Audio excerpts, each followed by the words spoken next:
the way, I knew what a blood gas cartridge was. I wanted the doctor to be able to. Hospital capacity. You had projected 110,000 beds. It sounds like if we're nearing the apex or at the plateau, whatever, what number do we have? What do we need these temporary facilities? What are the updates on those numbers? Both Not full, Micah, you're right. We are, that's my whole point. We're flattening the curve now below projected peaks because of our behavior. But again, Jimmy, you want to talk about this in the retrospective. There is no retrospective.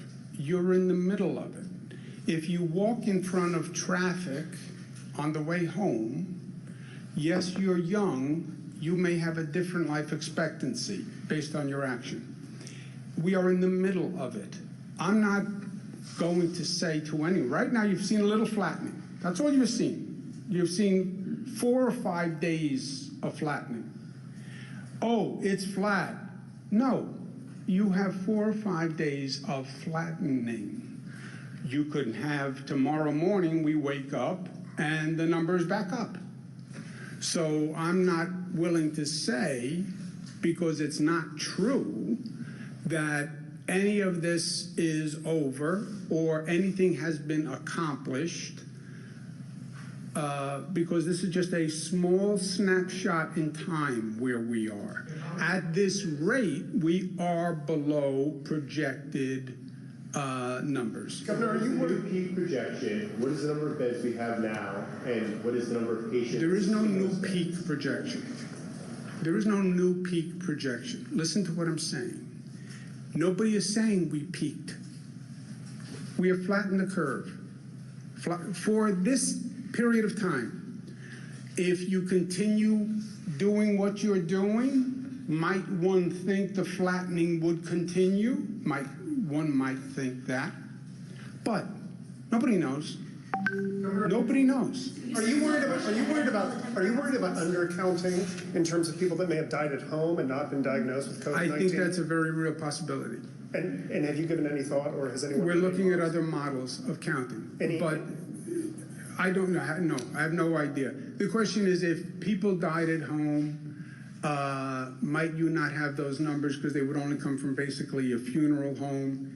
We're looking at other models because right now most of the data we have comes from hospitals and major institutions, nursing homes. So there could be a deviation, no doubt about that.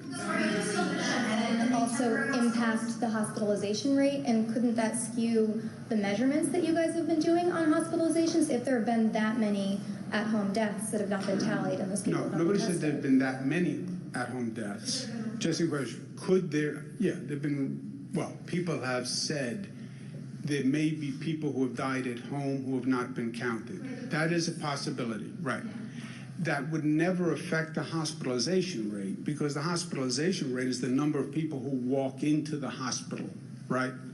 That is different than the number of people who have passed away. Right, but if people were dealing with this illness at home and perhaps they had symptoms that would have been treatable, or it would have caused them to go to the hospital. So, like it's confusing because if people are in the hospitals, right, but if someone's at home because they can't go to the hospital, well, you're how right. do you... If someone never went to the hospital and just stayed at home and passed away at home, they would never show up in the hospitalization rate.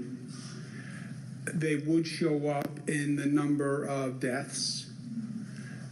There might be, Jesse's point, there might be a lag in the number of deaths because we haven't fully aggregated all the data from all the different sources. That's possible. I don't know how if it's going to be meaningful statistics. I was on a ventilator, and the government has spoken about this before, about how long people stay on the ventilator. The longer you stay on the ventilator, you end up potentially causing damage to the lung. It's a pressure that's being pushed into your lungs, and you're constantly putting pressure into those little air sacs in the lungs. It can damage them, and the high levels of oxygen also can damage your lungs.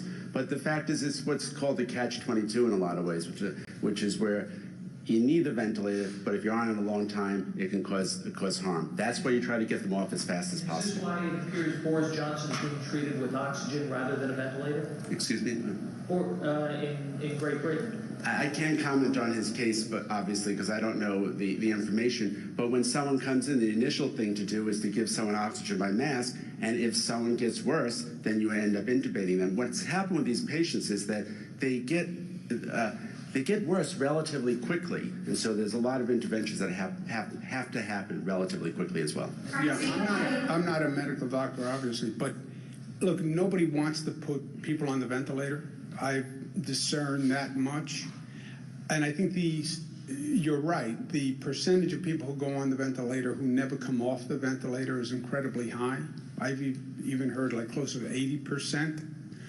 I don't think the ventilator is doing that. I think that's why they're on the ventilator. They're doing the ventilator as basically a last resort. So when they put you on the ventilator, it's because everything else has failed, and that's why the mortality rate is so high on the ventilator. And that's what we're seeing here.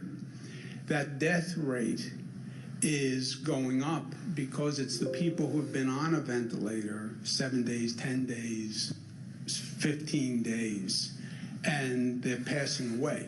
So when we had that big increase in hospitalizations about 10 days ago, 2 weeks ago, that big spike in hospitalizations, what we're seeing is the people who went into the hospital on that day, 10 days ago, 12 days ago, who didn't get better, who was put on a ventilator, is now passing away.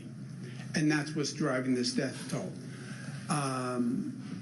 And look, that number, what's even making it more depressing and distressing, that death toll probably will be this high or near this high or even higher for the next several days, because it's the coefficient of the high hospitalization rate from 2 weeks ago or so. So when you get up tomorrow morning, the news could be just as bleak. And that's why I'll end where I started, mixed emotions. We are flattening the curve. Thank God. Thank God, thank God, thank God. And thank a lot of good people who have been working very hard. That is a moment in time. Don't get complacent. It's what we're doing that's working. Keep doing it. That's the good news. And that good news has a big caveat. We're still in the midst of it. Don't get complacent. You start acting different, you'll see that number change in 27 minutes. That's the good news. The bad news is we have had a record number of deaths. I mean, I went through 9/11. I thought in my lifetime I wouldn't have to see anything like that again. Nothing that bad, nothing that tragic. I remember the number of funerals after 9/11. I remember the grief after 9/11. That this should literally eclipse that in terms of numbers of dead in this state, it's almost unimaginable to me. Then how do you square those two things? We're making progress. We lost more people than ever before on a single day. Okay, I'm going to work. Thank you, guys. Temporary hospitals outside of Javits and Comfort across the state? We are not building more. We're still maintaining them. We are still in the midst. Don't get overconfident. Don't get complacent. We're still in the midst of this. This can still turn any way from Sunday. Governor, have you spoken to Gavin Newsom in California about a possible consortium to buy medical supplies? I have not talked to him about a possible consortium, but it's one of the things the National Governors Association is talking about. Because what we just went through, where states are competing with other states, this made absolutely no sense for anyone. So a statewide consortium would be a positive alternative, or a federal government that did all of the purchasing instead, Jesse, and then just gave it to the states that You need need a it. multi-state consortium, right? Federal government can purchase, right? When I was in the federal government, FEMA effectively was the shipping clerk. They did the purchasing, they disseminated to the states. That's the simplest system. Federal government on a federal disaster, which means multiple states, that's a federal disaster. They are the purchasing entity. They are the master strategist for the operation. That's option A. If the federal government's not going to do it, option B, let the states as a consortium be a purchasing consortium. That's what the National Governors Association conversation is. Because what happened here, where I placed a bid, Chicago places another bid, California places another bid, that's just madness. Talk to you later. Thank you. There's still be a presidential primary on the 23rd.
Our challenge, our mission, is that both of those lines cross at a reasonable rate, at a reasonable date, at a level that we can sustain.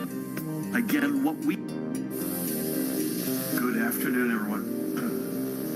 Honored to be joined by the woman to my right, who needs no introduction, the Commissioner of the Department of Health, Judy Persicelli. To her right, State Epidemiologist, Dr. Christina Tan. And to my left, State Police Superintendent Colonel Pat Callahan. We have Jared Maples with us, who is the Director of the Office of Homeland Security and Preparedness. We have Deputy Counsel Parimal Garg here to answer any legal questions which may come up. Mahan Gunaratne, our comms director, and assembled other colleagues are with us today. So thank you for joining us. And again, I think tomorrow, unless you hear otherwise, we're looking still at 1 o'clock, although there may be a VTC from the White House, and if there is, we'll let you know and change that. And Friday, we're going to try to go, Judy, earlier, right? Assuming we have the data as early as 10:30, perhaps, in respect of Good Friday services, or actually no services, but in observation of Good Friday. As we have over the past couple of weeks, let me get right to the numbers first, and then we're going to add a lot more detail over the next half an hour. Since yesterday's briefing, we have received another 3,088 positive tests, pushing our statewide total to 47,437. Since yesterday, with a heavy heart, the heaviest of hearts, we are reporting another 275 lost souls, deaths in our New Jersey family. After verification of our previous reports, our statewide total of losses now stands at 1,504 precious, blessed lives. I believe, Judy, that's yesterday's total. Sadly, the 275 minus 3, I believe, that, again, we've prepared you for the fact that we're going to need to revise these from time to time.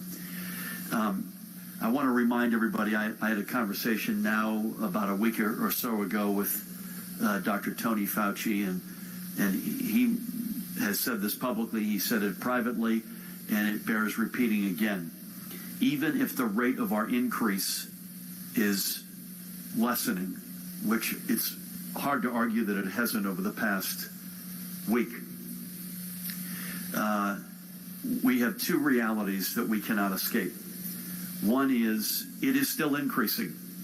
So with all due respect to this notion that we've found some plateau, we're not at any plateau. And you're going to see, based on some decisions we're taking today, we need to continue to be absolutely vigilant, and if anything, tighten as opposed to loosen. And I don't say that with any amount of joy. It brings me no joy to say that. But my job, number one, is the safety and security of the 9 million folks who call this state their home. And every decision we make based on data, science, and facts suggests that we need to continue to stay vigilant, if anything, more vigilant. The other observation is this paradox, where you have a flattening, we think, the beginnings of a flattening of a curve of new positive cases, yet sadly fatalities continuing to spike. And that is the paradox that I discussed with Dr. Fauci, and that's the paradox we've shared with you. And Judy reminds me, sadly, the fatalities that we're announcing today are folks who were infected something like 2 or 3 weeks ago. And so even though the curve may begin to look like this, it's still going up. I hate to say it, it's still going up. And secondly, while it may be flattening, beginning to flatten, the fatalities are going up and sadly will continue to go up. As we do every day, we mourn with the families and friends and co-workers and neighbors of those who we have lost.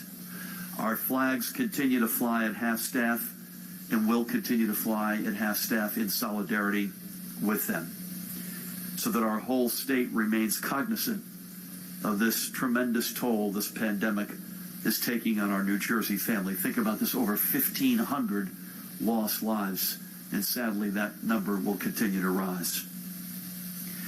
Here are just a few of the wonderful New Jerseyans we have recently lost. First up is Joe Hansen. There is Joe. For more than 20 years, he served the riders of NJ Transit as a conductor on the Raritan Valley Line. His son Brian followed him into the rail yards and is a mechanic for NJ Transit as well. This picture is of Joe with his grandchildren. He was just 62 years old when he passed. By the way, I'm 62, so that's a wake up for yours truly. His wife Denise and the entire family is in our thoughts and prayers. God bless Joe. To call Jerry Lynch a Belmar icon still couldn't capture his essence. We lost him too at age 91. Jerry was the founder of the Belmar St. Patrick's Day Parade. I had the honor of meeting Jerry. In his youth, he performed on Broadway. He had an incredible voice. In fact, he appeared with Ray Bolger for you Wizard of Oz fans, Dave. I'm looking at you. But then he settled at the Shore and was the owner of Lynch's Hotel. He served in the Belmar Board of Education, was president of the Kiwanis Club, remained a loyal member of St. Rose's Church, and gave himself fully to his community. He leaves a large family, headed by his wife Frances. He will be sorely missed and long remembered. Richard E. Barber Sr. was a senior deacon at the First Baptist Church of Lincoln Gardens in Franklin, Somerset County. Since his youth, leading civil rights protests in Greensboro, North Carolina in 1960, he had dedicated his life to the cause of social justice and community empowerment. He was a past president of the NAACP of New Brunswick, a deputy executive director of the National NAACP, and served as the regional administrator of the Small Business Administration under President Jimmy Carter. He founded numerous community-based organizations.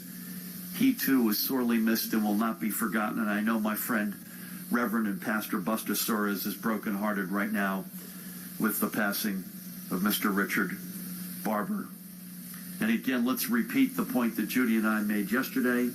We're only early stage in honor and respect of Mr. Barber. We're only early stage in getting a full handle on the racial toll that this is taking.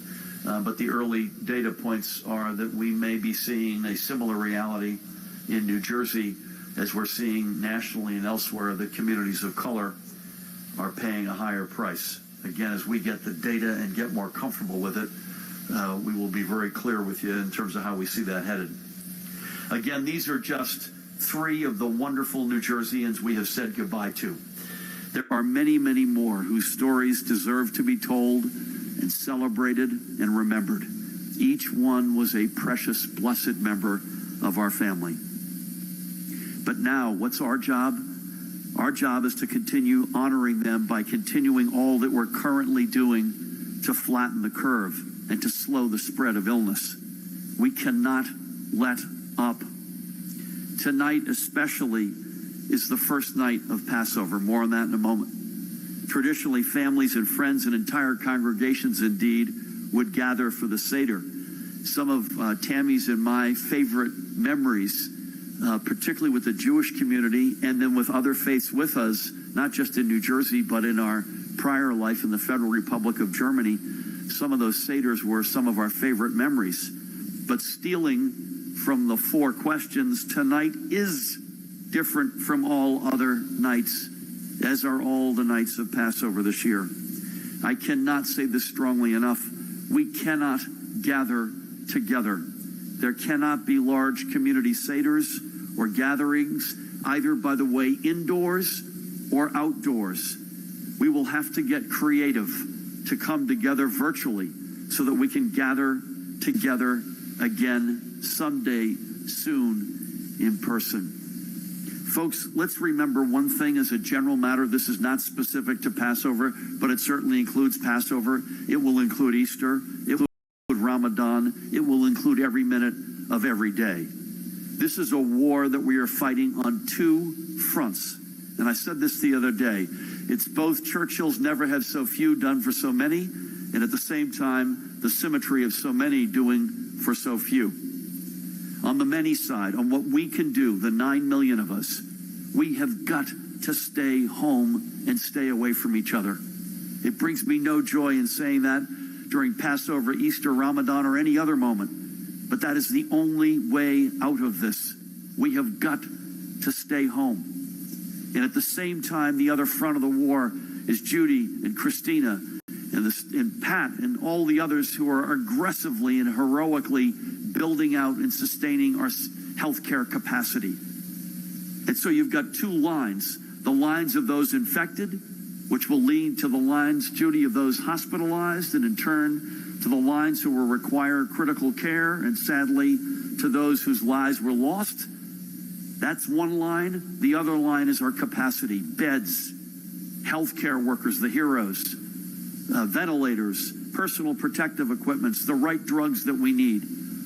Our plea, our challenge, our mission is that both of those lines cross at a reasonable rate, at a reasonable date, at a level that we can sustain. Again, what we can do, the many of us, all 9 million of us, is to stay home, stay away from each other, flatten the curve aggressively. Don't let the warm weather or the holidays fool us. We are in the fight of our lives, and we remain in the fight of our lives over here. And while we do that, we allow our healthcare professionals to build out the capacity to get relief from that bullpen for our heroic healthcare workers. And God willing, those two lines cross at a level and at a date that we can manage within our system. That is our collective challenge. Those are the two fronts of the war in which we find ourselves. The story of Passover is a story of strength and perseverance and ultimately deliverance. So we must exhibit these traits today, throughout Passover and every day until this emergency ends. And to our family members of the Jewish faith, bless you. Chag Sameach and Pesach. Chag Sameach, Pesach. To each of you, bless you. We wish you a happy Passover. We know it will be the most unusual one of your lives. May you all be safe and healthy. And our job is, while this one may be really unusual, is to stay home, stay away from each other, so that next year we may be able to say in a big room like this or at a big table together, Chag Sameach Pesach.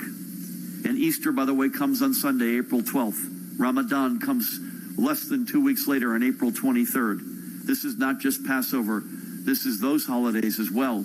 This is every minute of every day. And as I noted yesterday, when the time comes that we can begin to put this emergency in the rearview mirror, please God, do not think that we're going to be able, again, please don't get upset about this, but we cannot think that we're going to be able to get back to normal all at once. It is going to take time to reopen our state and indeed our country in a systematic and careful way to protect against a boomerang of coronavirus. If we open up too soon, I fear we are placing gasoline on the fire. This is not a situation where when the lights go out and you go to the basement and flip the main breaker and the whole house gets powered back up. We're going to have to go room by room, carefully and methodically, to make sure we're doing it in a way that is smart and that it keeps us safe.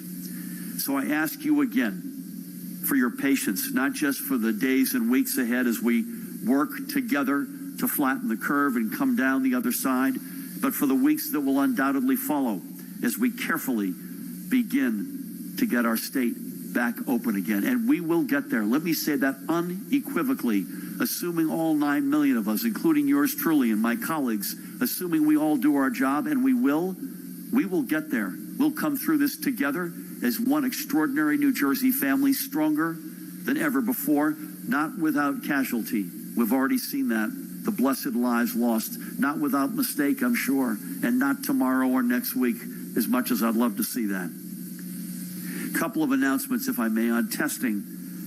The PNC Bank Arts Center in Holmdel is open today. It began at 8 a.m. today, April 8th, and it will go to its capacity of either 500 tests or 4 p.m. Tomorrow it will be closed, but likewise, this is the on-again, off-again. Bergen Community College will be open tomorrow, April 9th.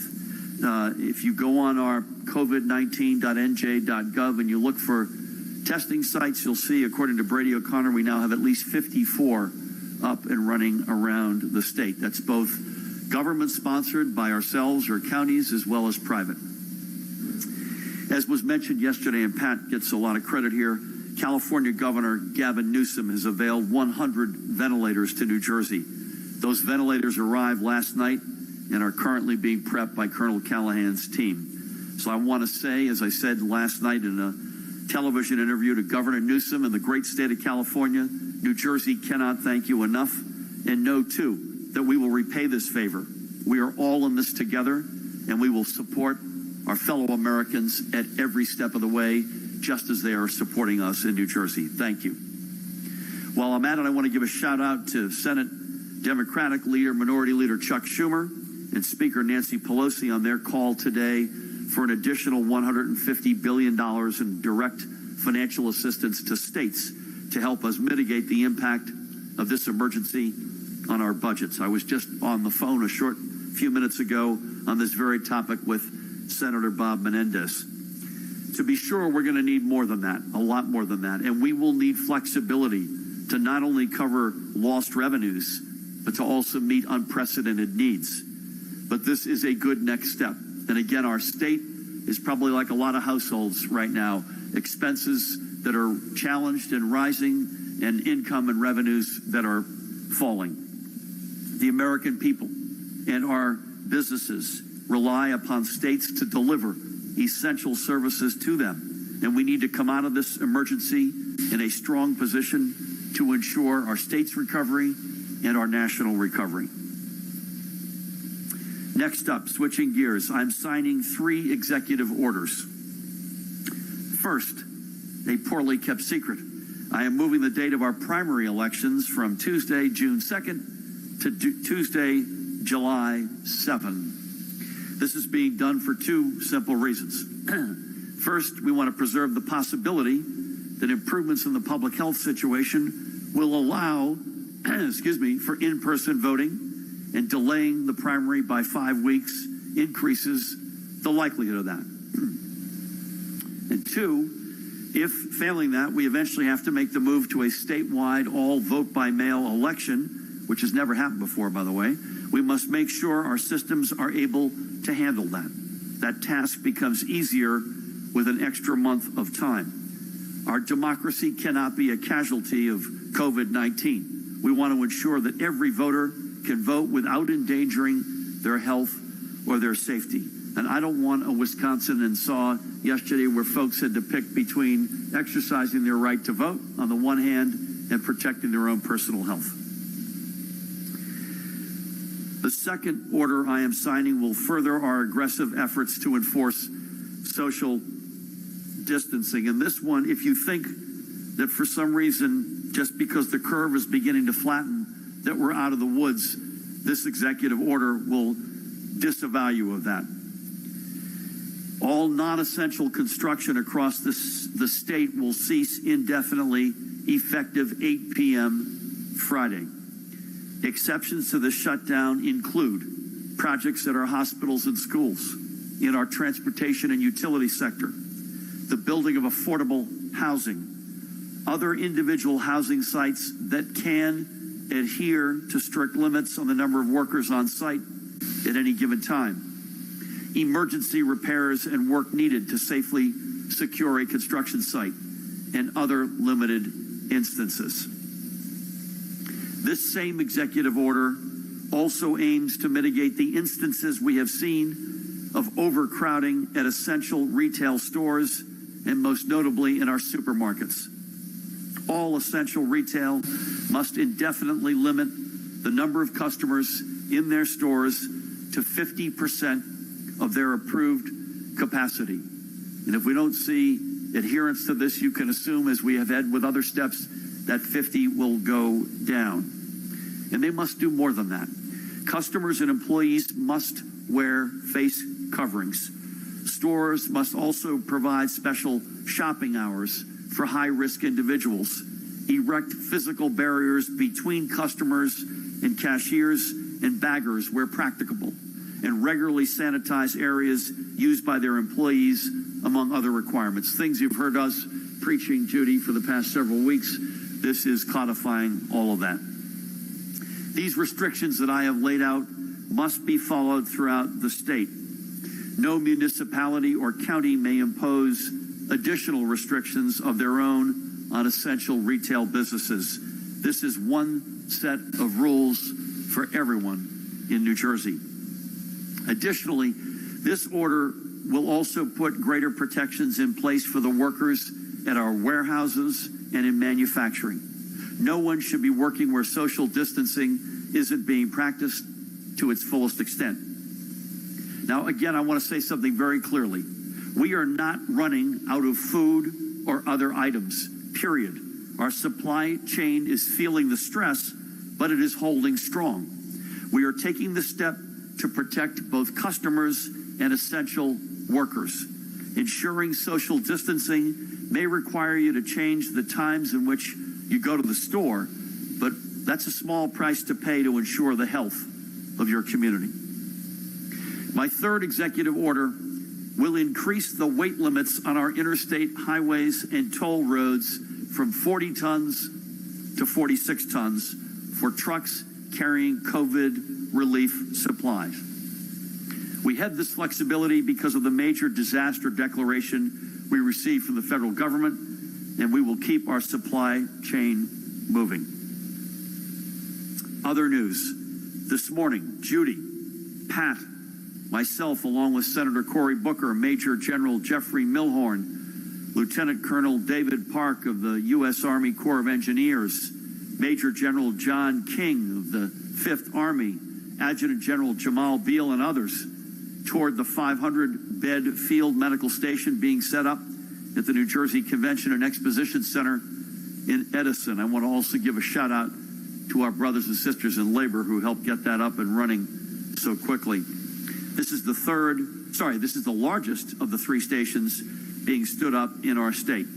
And we express our thanks to the U.S. Army Corps, the federal administration, our in-state hospital networks, state police, Department of Health, and others for their partnership in getting these stations up and ready to serve patients. Well, there we go, some pictures.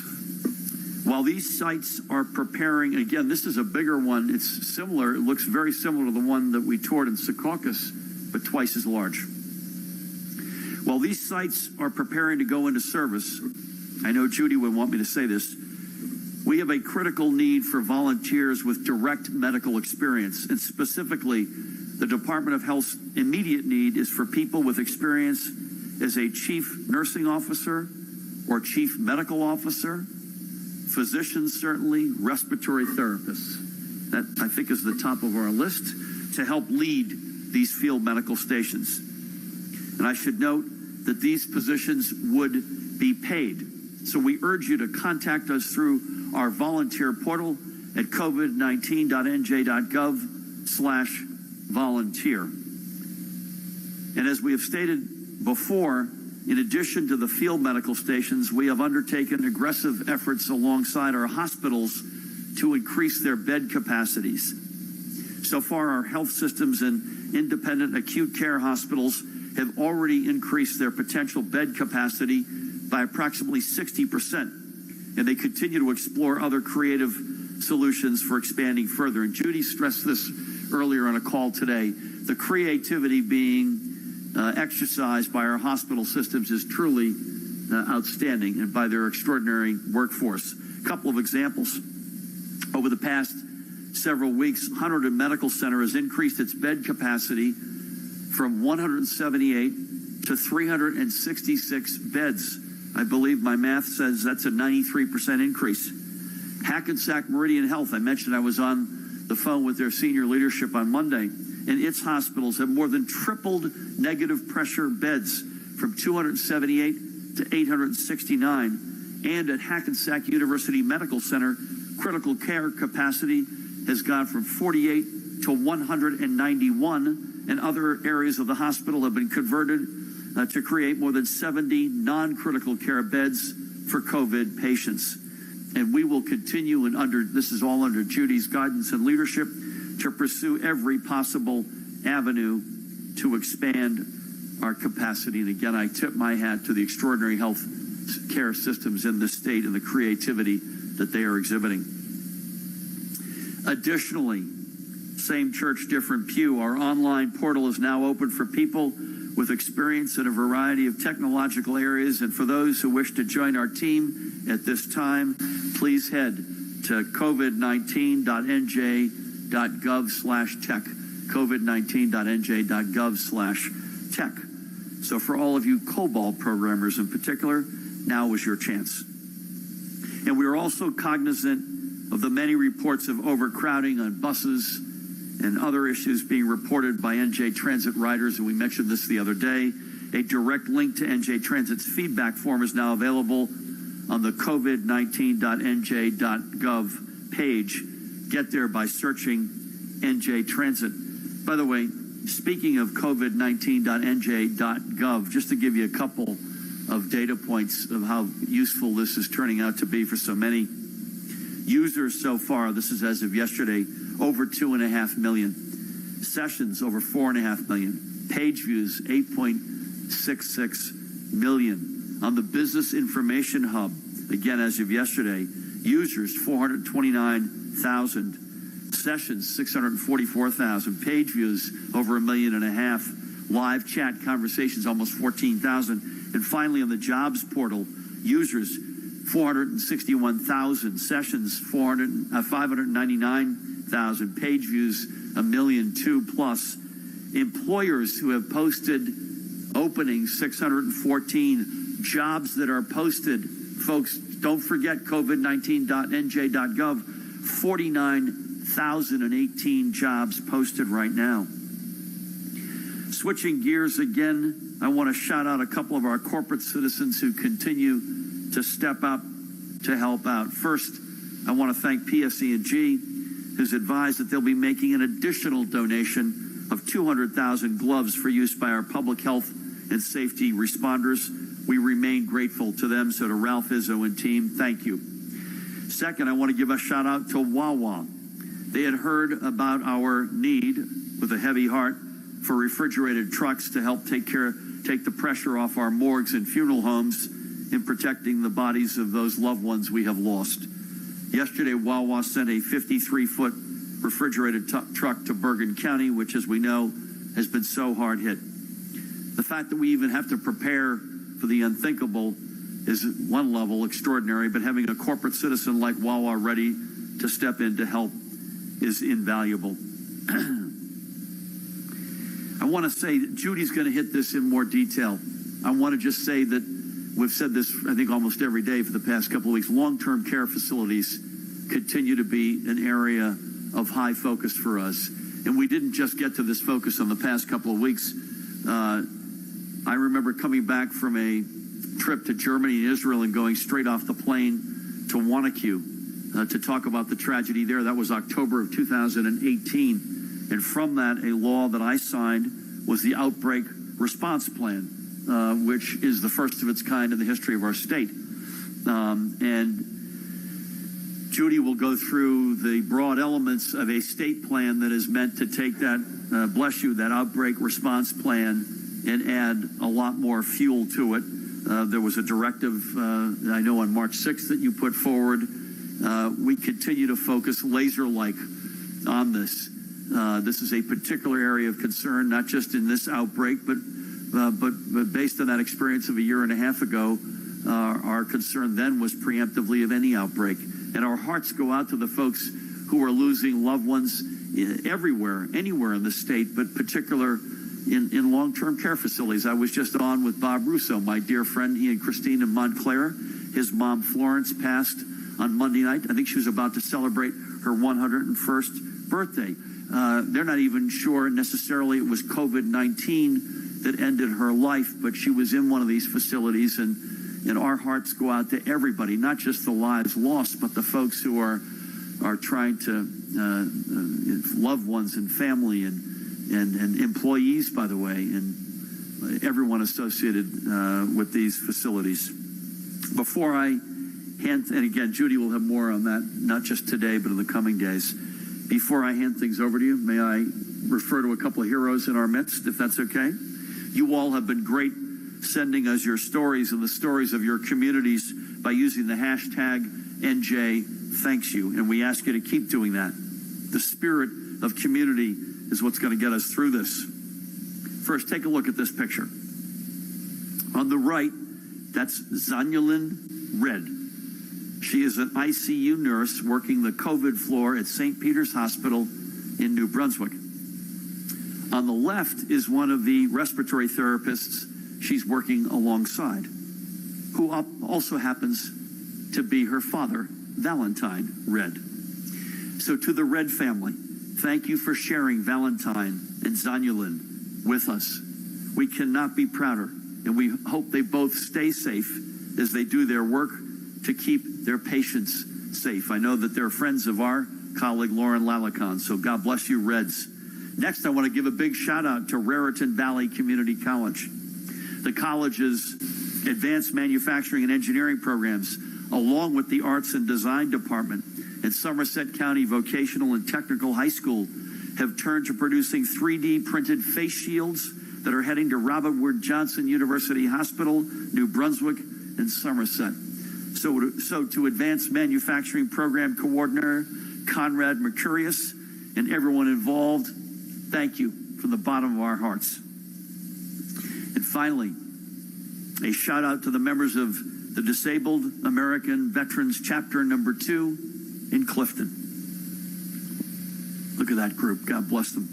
The veterans there pooled their donations and were able to provide gas gift cards to 100 emergency room healthcare workers at St. Joseph's Regional Medical Center in Patterson and St. Mary's General Hospital in Passaic. So to Commander Malvin Frias and his team, thank you for your service on our nation's front lines in times of war, and thank you for stepping up to help the healthcare responders in this war. Again, folks, please continue to share your stories at that hashtag NJ thanks you.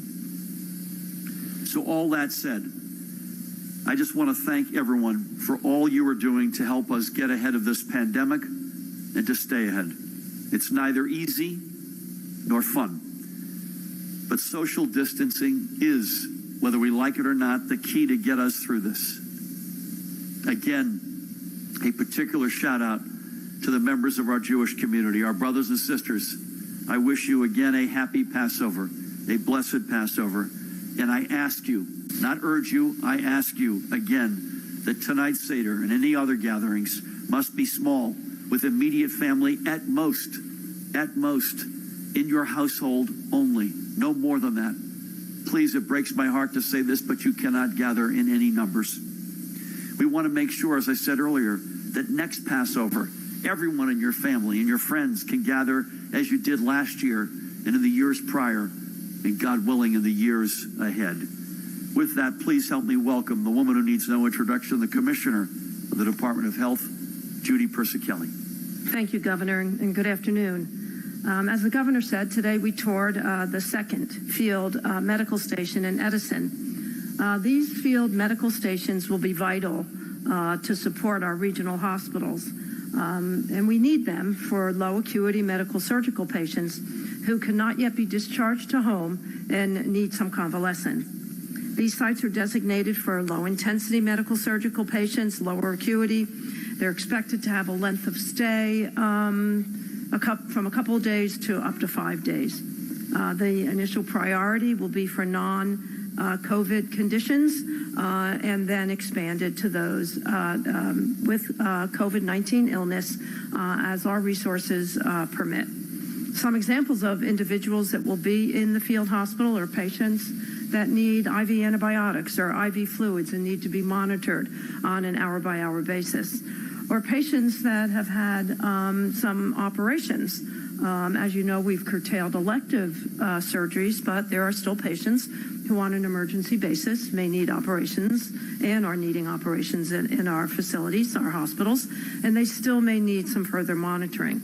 Or maybe they need some symptom control for pain or nausea or vomiting, or individuals in need of regular physical exams, such as checking for non-healing wounds and some minor treatments.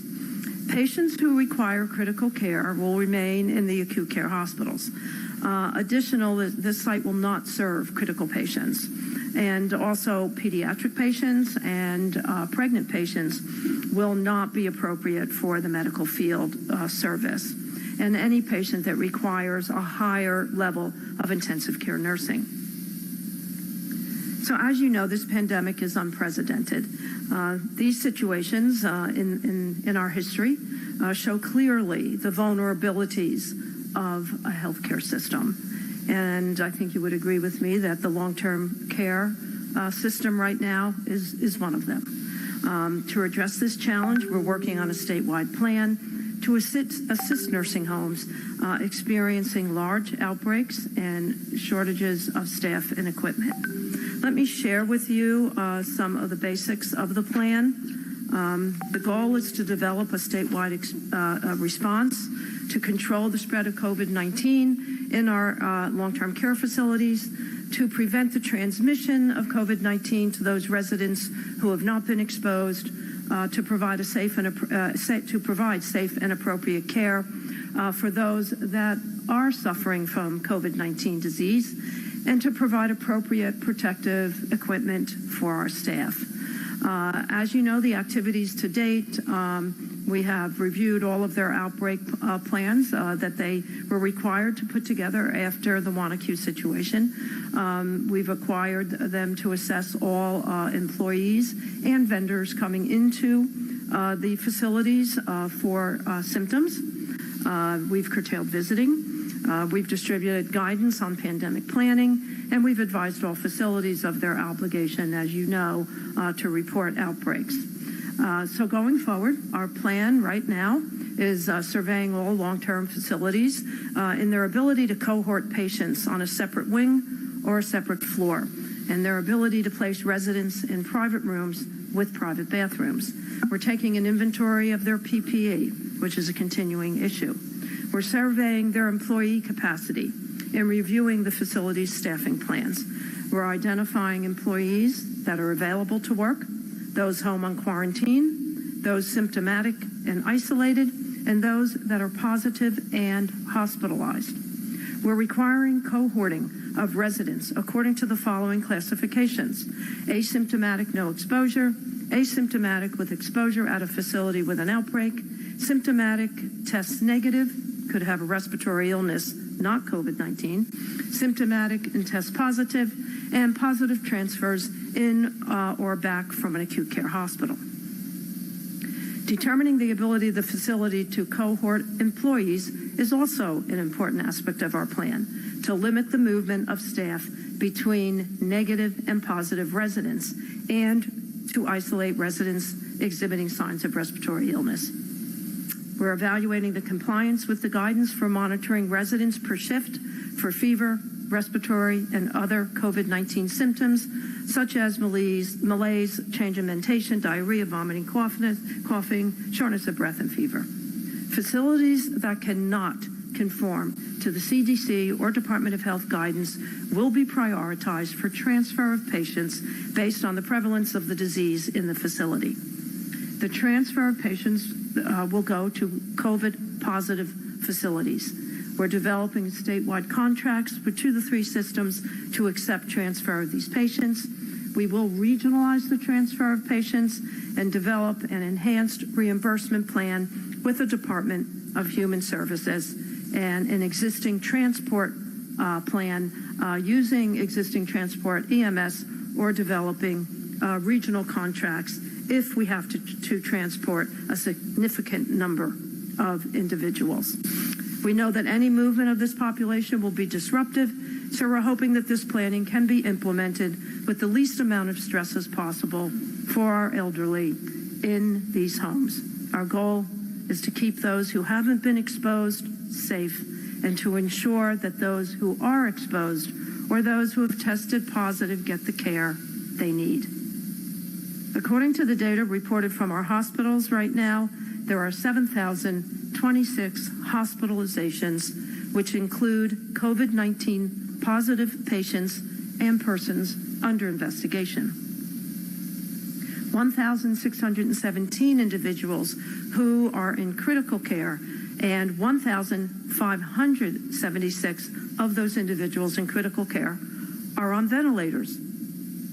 That means that 97% of our patients who are in critical care require a ventilator. You may recall, I've been sharing for weeks that we felt in New Jersey it was going to be a 1-to-1 ratio. And as the governor has shared with you repeatedly, we need ventilators. Of the more than 7,000 individuals hospitalized, however, if you look at that full number, about 22% are on ventilation. Today, we're reporting 3,088 new cases for a total of 47,437 cases in the state. And as the governor shared, sadly, 275 new deaths. 48 of these new deaths were residents of long-term care facilities. There are now 231 long-term care facilities in the state that have reported at least one COVID-19 case.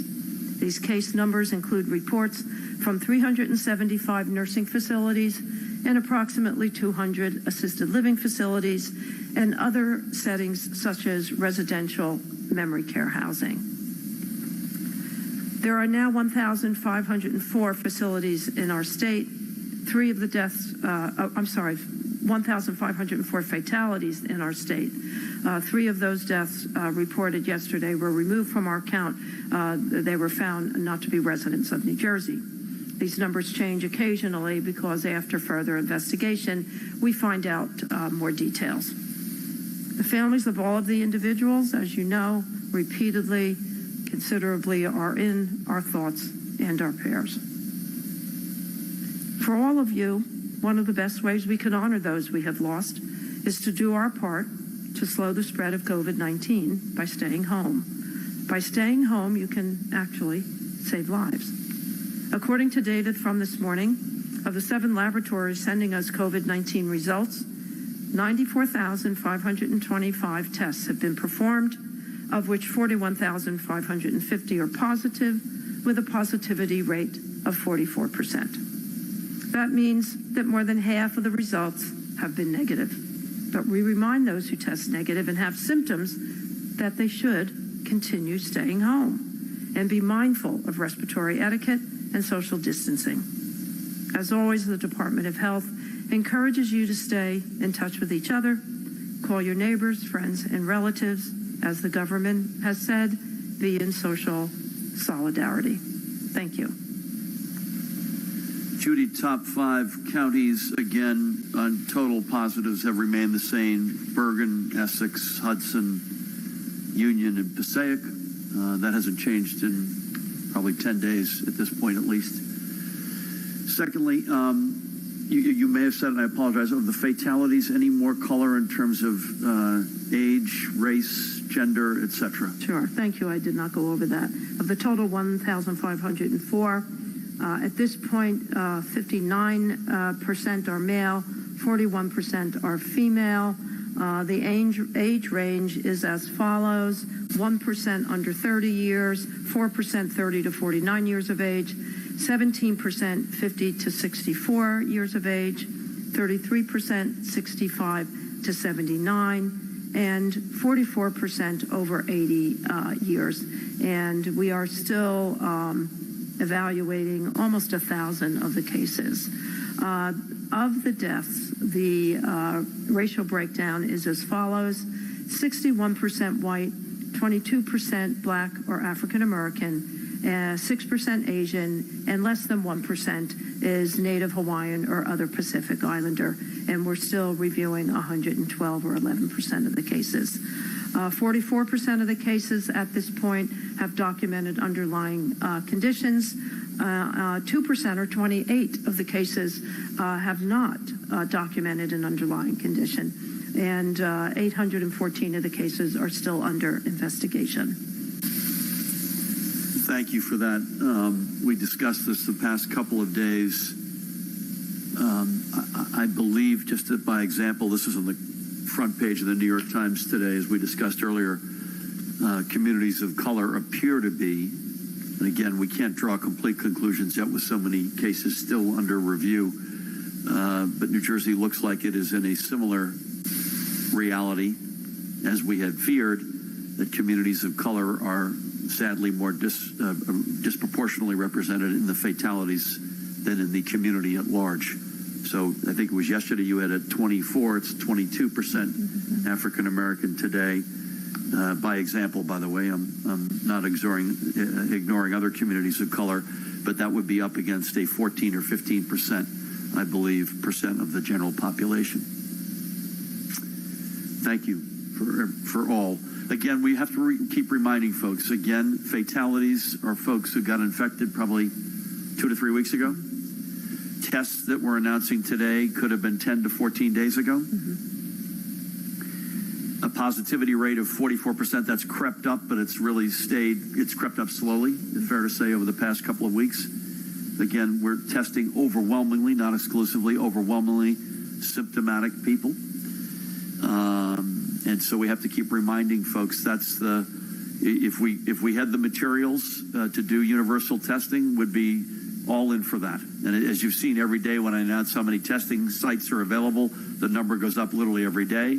And God willing, it'll continue to go up. And innovations will come to pass, whether it's from Rutgers or Abbott Labs or others.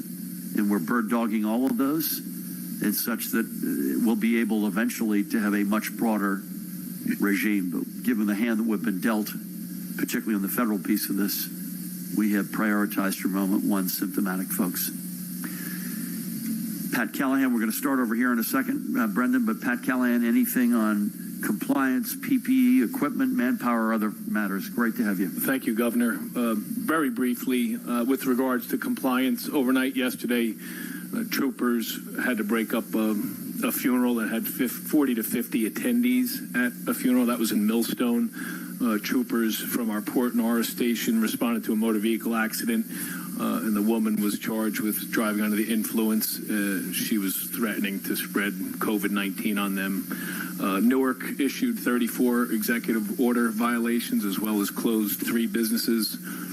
Pemberton police charged a subject with executive order violation. He just refused to disperse and continued to disrupt the community.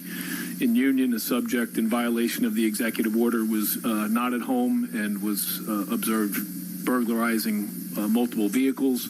And in Patterson, a subject who was in violation of a final restraining order was arrested for that, in addition to try to avoid arrest by threatening to have corona. As far as overall operations, to the Commissioner's point about transportation, we're finalizing contracts with 50 basic life support ambulances, as well as 25 advanced life support ambulance services, in order to facilitate the transportation and transfer of patients. And I would just end with, I know you referenced Ray Bolger and Jerry Lynch, and I know he was obviously famous for the Scarecrow role, but I could not think of a more fitting line. The last line of that movie means more today than it did back in 1939, and that is, "There's no place like home." Governor? Well said, Pat. Well said. Thank you for that. And again, our compliance energies, our enforcement energies, and not only do we have to tip our hat to our heroic healthcare workers, but first responders who are going in harm's way and breaking up these gatherings and dealing with knuckleheads who are coughing and spitting and threatening that they've got corona.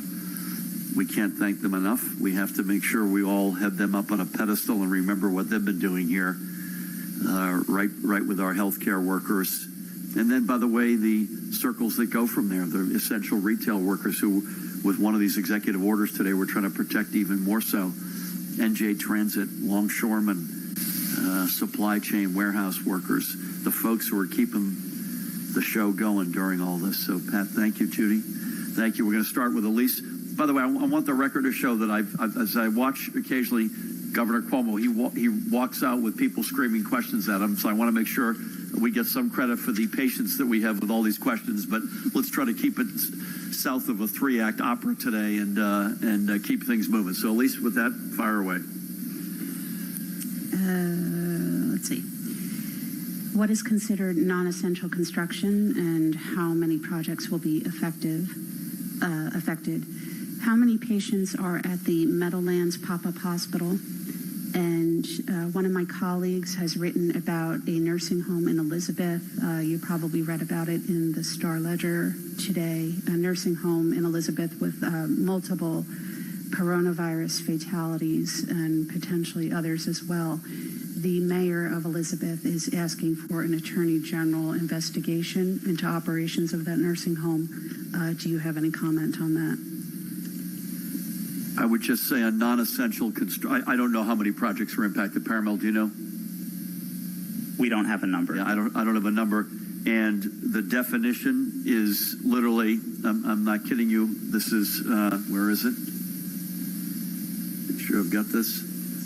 This is the, Elise, this is the bullet points. So I think it probably makes the most sense. I assume this is public or will be public. It will be public later this afternoon. Yeah, and then maybe if you could allow us to make it public and then follow up with Paramel or Mahan on questions specific to that would be, I mentioned some of the big categories in my remarks, but there are, as you can see, many. Judy, pop-up, you've got some customers coming in today, I believe, is that right? Yeah, in Secaucus. We hope around 20 to 25. It may be lower than that. We have admission criteria that identify the specific types of patients that are appropriate to come in. So we hope between 20 and 25. And just for the record, the three of us were in Edison today, and they said they would be sort of looking at a soft opening as early as Saturday. I assume that assumes they get the manpower to actually run it. Right. And Atlantic City, Pat, you had mentioned the 14th. Are they still holding with that, or has it slipped a couple? That's correct. Still on target for the 14th. Okay, so again, the 14th is next Tuesday. That's the equivalent of what the three of us saw today. So not with patients, but with construction essentially completed. I read the article, Elise, awful. And again, I'm looking at the article as opposed to having the inside view that Judy will share with you. It appeared as though there was both COVID and non-COVID related fatalities based on the reporting. I've not spoken to the mayor, and if the attorney general is involved, I'm sure the advice I'm going to be given is to not comment on that. But obviously, it's something it's heartbreaking, understates it. It's heart crushing to see something like that. Again, long-term care facilities, known from moment one, are going to be, for a whole variety of reasons, more at risk than perhaps even any other category of persons, or at least as much so. Judy, any comment you want to make on that particular case? No, we're keeping all of the long-term care facilities on our radar screen. We actually have 3 facilities that have a death rate due to COVID that we think deserves more attention, and we're giving that attention to them. And the plan will go into effect as we're speaking. So we plan to we plan to address this as aggressively as we can. Again, tragic. No other way to put it. God rest their souls. We're going to go back to Nikita. All right, so I'm just going to ask that you cut me off once I start asking too many questions. I'll have no problem doing that. All right. So first off, why choose July 7th, given that it's just 3 days after the 4th of July? Why not maybe pick a July 14th or some other day like that? Didn't want to upset the French. And then, given that pre-election days tend to be pretty hectic for election officials, do you expect to have to order county or state election officials to remain open on July 3rd? And will you require that counties that have weekend in-person pre-election voting be ordered to remain open on the 4th of July? Further, do you anticipate issues with polling locations or poll workers for the July election? And have you discussed the effects of the order with the judiciary, given that it gives them a month fewer or a month less to make certain determinations related to the general election? And finally, have you considered giving any state funding to enhanced county level vote by mail efforts?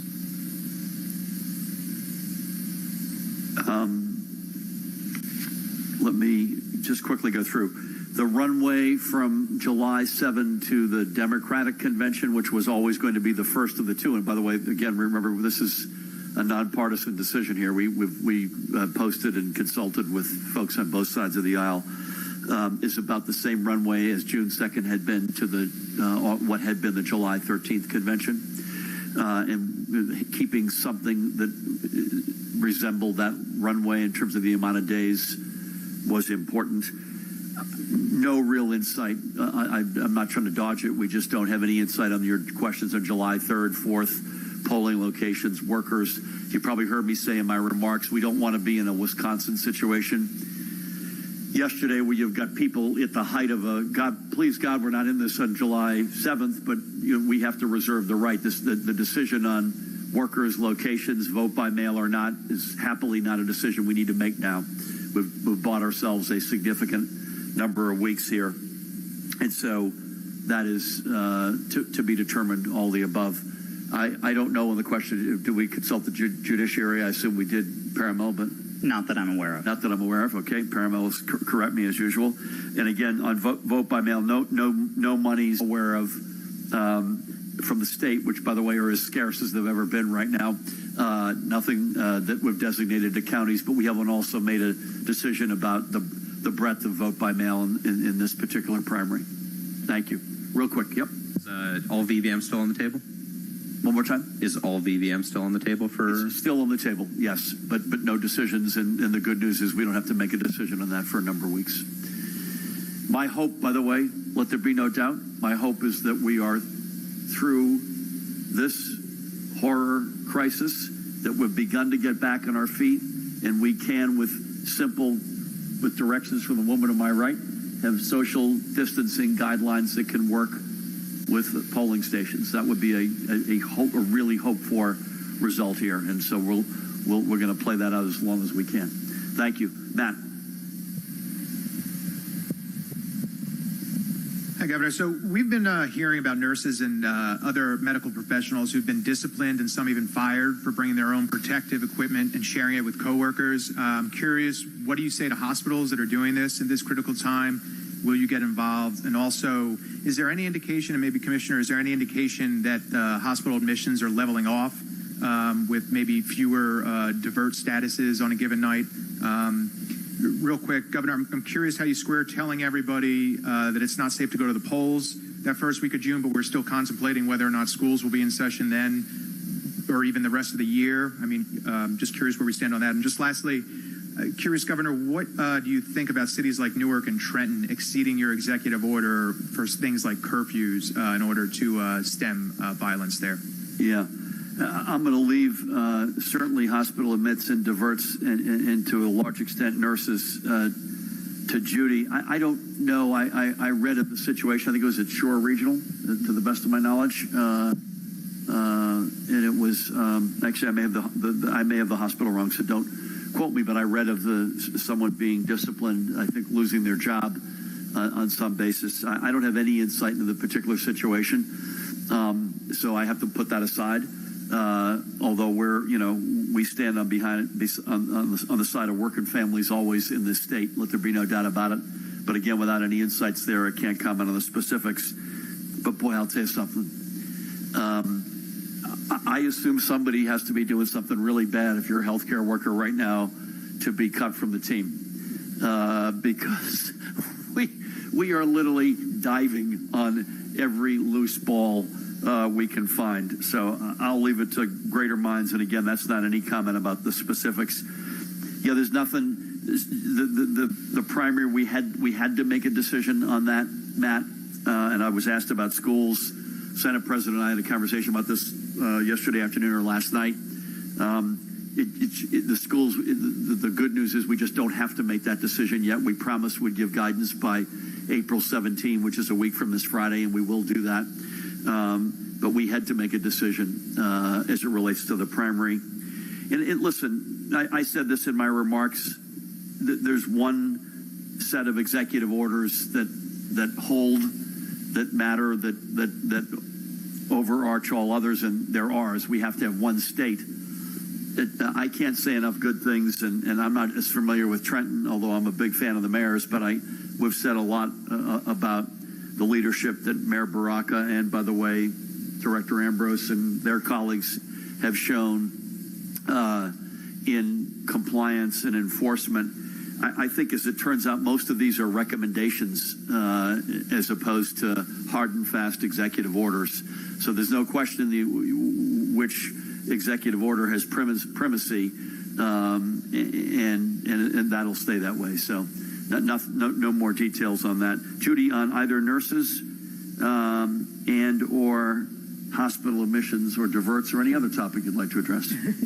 I'll talk about divert first. You know, hospitals go on divert for a number of reasons. Their critical care beds are all filled.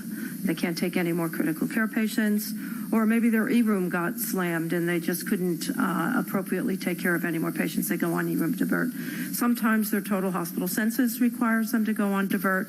What we're finding now is, putting all of that aside, they're going on divert primarily because of workforce issues, staffing issues. And we really do need to look at the 15,000 volunteers, and we're sorting through that, getting licenses in line, and we need them not only to staff the field hospitals, but to help our hospitals, particularly in the north right now. On the nurses, I have regular telephone conferences with the CEOs, and the last one I had, I said to them very clearly, I've sat where they sit, I've done what they do, I've been through HIV/AIDS, I've been through Ebola, I've been through H1N1. I have never seen a situation that we're in right now. So I have a lot of empathy for them trying to bring control into what right now seems like a chaotic situation. Will we make good decisions during this time? You betcha. And the majority, I think, will be good. Will we make some difficult and maybe some not so good ones? That will happen as well. And perhaps that's what we're seeing, and that's what gets reported. As far as nurses are concerned, when I was a nurse, sometimes I was the loudest voice criticizing or complaining as well, when I didn't think we had enough staff or things were not going right. So again, I have a lot of empathy for both sides of the equation, and I just think we'll just have to stick together and we'll get through it. Judy, by the way, is not only the first nurse who's ever been the commissioner of the Department of Health. You are yet again the first person who is a former nurse, once a nurse, always a nurse, and has been a CEO of a hospital. That's never happened before. So neither the first one has never happened before, and the combination gives the commissioner an extraordinary perspective that is shared by very few of your peers. Certainly in the history of our state, no one has had that in the country today. So thank you. Anyone you guys have anything? You just cameras? There was a woman here who left. I don't know if it was something. Sir, you got something? Okay, we'll go to the back here.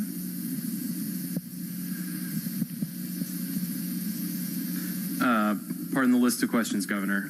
What are the plans for turning East Orange General's East Pavilion into a COVID-only hospital? What kind of COVID patients will they take in, and where will they be coming from? And can you provide us with any information on the timeline of this plan? Did all nursing homes in New Jersey comply with the Monday deadline to communicate their COVID positive and presumptive positive cases? And have they released the names of those that haven't? We're a tourist state. The shore is probably going to be impacted pretty severely by COVID. Could you speak to that, please? Jersey City is offering a voluntary separation package for eligible employees to avert layoffs. Could the governor please comment on these buyouts and whether he expects this to continue throughout the state's municipalities? You mentioned earlier in your remarks that this disease is impacting people of color due to no access to health care, job insecurity, and underlying medical issues. Is this something the state is examining demographically? And if so, what are you finding? One more, please. I got one more. Specifically for you, Health Commissioner, while we are getting more ventilators in the state, we're seeing reports that hospitals are facing a shortage of medications needed to keep patients on ventilators and treat their symptoms. What is the state doing to address this concern? Thank you. Thank you. Judy, I'll jump in on a few of these, then we come in and correct me and back clean up. Listen, we take the tourism piece of this very seriously. So I'll be the happiest guy in the state, and maybe in the country, if the shore is able to be on its feet by the time the summer session comes around. But again, repeat right now, please stay in your primary residence. The shore does not have the infrastructure, particularly health infrastructure, to be able to withstand the sort of challenges we have right now, and certainly in the off season. But please, God, we're able to get back on our feet in a responsible way in the summer. But again, the order of events here is break the back of the virus and then responsibly reopen, not just for the shore, but the economy more generally, and we can't get that order wrong. We do the second step too soon. It's pouring gasoline on the fire.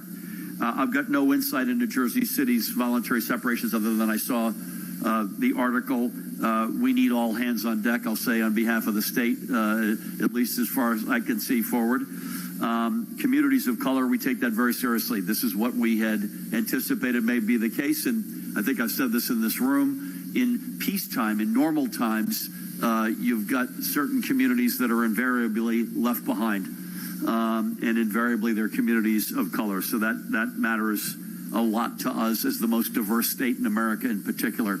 And again, with the early data has been specific as it relates to the disproportionate representation of the African American community in fatalities relative to its representation in the state. But as we know, it's a broader, when you talk about diversity in communities of color, it's a broad, rich tapestry, not only the African American community, but beyond. I would just say this as I hand it to Judy. The list of areas where we're not where we need to be, but we got a plan, and Pat, you should chime in here. Hospital beds, personal protective equipment, ventilators, the medicines that you take when you're on a ventilator, healthcare workers. We are running as fast as we can to get out ahead of those curves as best we can. But with that, Judy, anything on East Orange, nursing homes, and or the medicines that may be in strong demand? Sure. On East Orange, we finalized our contractual relationship with East Orange to take over the heretofore called Kessler building, and the Army Corps will be going in and bringing that up, I think within the next week and a half. That will be for, let me start by telling you that we've identified 6 tiers of patients, and we have identified the most appropriate setting for those 6 tiers. So it starts with intensive care, step down, and they will go to stay with our community and university acute care hospitals. Then we have medical surgical high acuity.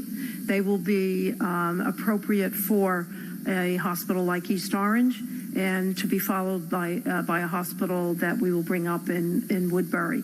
And then we have the medical surgical low acuity, which is appropriate for the field hospital. The convalescent care medical shelter individuals will be at hotels. And then the next tier is lowest acuity, needing some vigilance, but not much, perhaps cannot go home until a quarantine period is over, and they may find themselves in dormitories, of which we'll have them throughout the state. So East Orange will be considered a medical surgical high acuity, COVID and non-COVID. But the way the statistics are going, I think we will find that the majority of our patients in our hospitals will either be persons under investigation or COVID-19 patients. So we just have to make accommodations for both and all. Hospital medicines. Oh, that's interesting. We have a list from our most of our hospitals of the medications that are in demand, in short supply, and there's actually a task force that's being headed up by the governor's office to work with pharmaceuticals and sourcing of those medications. And I just heard recently that they had some support and in propofol, which is a big one, as you can imagine. Great. Thank you. Very quick, please. The nursing homes in New Jersey, their compliance rate. Oh, sorry, I forgot you there. We have found that with the phone calls that we've made this week, that the majority of the nursing homes are now compliant with advising residents and employees and the loved ones of residents of their status. They are also compliant with reporting. The last wave of reporting, which I went through, which includes their ability to cohort, their physical plant capabilities, their status of all their employees. We're expecting that today, so I don't have a report on that last wave. But the prior wave of surveys have been completed. Apologies, we forgot that one. Sorry about that. Dave, you're up. Thank you. Brendan's coming in here on. Thank you. Thank you, Governor, for acknowledging my love of the Wizard of Oz. I appreciate that. It's my honor. Given your lineage, I knew you would. Thank you. You would be in that category. A couple of questions for you, Governor, and then one for the health team, and then Mahan asked me to ask a question as well for somebody from Politico. First question for you, Governor. In the executive order today requiring supermarkets to have everybody wearing masking, what happens if somebody doesn't wear a mask? My good friend was in the supermarket yesterday. Most people were not wearing masks. Will they be kicked out of the supermarket? Will they face another punishment? Will they be added to the jackass knucklehead list? Will there be a criminal charge? What's going to happen? And are you giving direction to the supermarkets? Second question for you, sir. You announced yesterday the closure of the state and county parks. You're probably aware there's now a petition that has started to asking you to reverse the order in some situations, particularly in parts of the state where it's very low population, Sussex, Warren. You did not order the closure of municipal parks. And so then some have been wondering, is there a checks and balance system in terms of your issuing executive orders? And is there any way to police that? Or do you feel, could you just explain your rationale behind that? For the health team, in particular, Dr. Tan, we had mentioned earlier to you that the 10-year average for flu deaths and pneumonia deaths in New Jersey is 1,285. We passed that today significantly. We're now up to 1,504. Could you and perhaps the health commissioner talk about the marker and compare COVID-19 with the flu in terms of its impact and deadliness and seriousness in this state? Dr. Tan, do you mind if I go first and then we'll have you come in? I was going to call on you and ask you a question because I felt badly we hadn't gotten you pulled in yet, so I'm glad Dave did that for us. I've got the question that Mahan asked me to ask. Yes. From Politico. The Phase 2 stimulus package included money to help states update their infrastructure for processing unemployment claims. Has New Jersey received any of this money? And if so, what has it been used for? Does Jersey need more money from the federal government to help this process? And if so, why? Okay. I'll give you my answer on a face covering. So these are not masks per se. This is face coverings, Paramount, correct? I hope people get asked to leave. Now I'll ask Paramount, what's the actual legal remedy?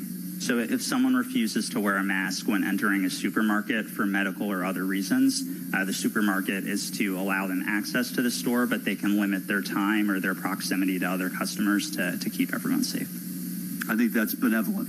I'd prefer to even be tougher than that. But state and county parks, I am aware. I've heard from a couple of legislators. By the way, I have to say they were with great respect, and I think they knew that this is not a step that we enjoyed taking. And I'd never say never, but we have to tighten the ship up, and I feel badly saying that. So I don't envision going back on that in the near term until we're through this.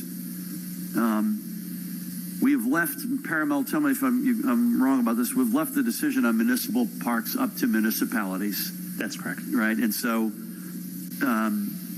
what we have said, however, is we don't want you're in town A, your parks are closed, I'm in town B, you all come over to my parks to hang out. Is that something we may reconsider perhaps? But the overwhelming square footage, square miles are in the county and state systems, and that's where we saw issues. Phase 2 stimulus, I'm not sure if has any money gotten to anybody from the CARES Act yet for anything. I know we haven't gotten it. I believe unemployed folks have not gotten it. I don't think Small Business Administration monies have gotten to folks yet. So I'm not looking a gift horse in the mouth, but I don't think anything is out there yet on the street. And we would welcome the money that would help us bolster our unemployment system infrastructure. Rob Angelo was here the other day, and we've got an overwhelming demand. We've got legacy systems. We could use all the help we can get, but to the best of my knowledge, we've got nothing, and we'll welcome any monies we can get from the federal government out of that or future bills to come. Please, real quick. On your answer, and the supermarket answer, they're going to be asked to limit their time in the store. So in other words, there's been no specific directive guidance to the markets on how to handle this, because if you just put that out in the air, well, they should limit their time. That means nothing. Yep. Well, there is guidance, and I think one of the things we could do is get you I showed at least the bullet points for the non-essential construction. The same, I'll show you now the bullet points for the retail and warehouse is retail, warehouse, and it goes on. So may I come back to you? I'm on the side of, frankly, you don't come in. That's a personal view. I'm sure council will pull me back to perhaps a slightly more reasonable place, but my view is we're at war right now, and you do things that are not popular, not essential construction. I can't tell how many incomings I've gotten from friends, state and county parks, I'm sure from the supermarket or other retail interests. And for the most part, folks are cooperating. I have to say, overwhelmingly, folks get it, even if they're taking personal pain. And I want to make sure I say that. But these are unusual times. Dr. Tan, compare this to the flu and how we see this generally and going forward. Right. First of all, we have to underscore that all these deaths, whether it's related to flu or whether related to COVID-19, they're all tragic, and it's difficult to make comparisons per se. Influenza, we know a lot of those deaths and illnesses. This is a vaccine preventable disease. I think, what the deaths underscore right now and what we understand about COVID-19 related deaths is that, we have been seeing, again, we've been repeating this time and again, that they predominantly are occurring among individuals with underlying illnesses, with older individuals, and that, while we don't have a vaccine, we still have to really remember the seriousness of the potential for hospitalizations, deaths with COVID, and that's why we have to continue to take these measures, use the vaccine that we sort of have, which is the social distancing, which is the different measures that we have already in place for community mitigation.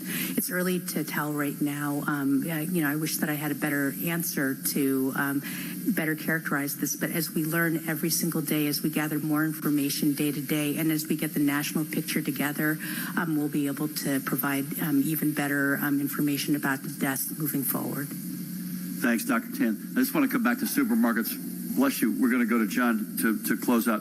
This is a summary. In fairness, so Paramount might say the summary doesn't do justice to the actual underlying order itself.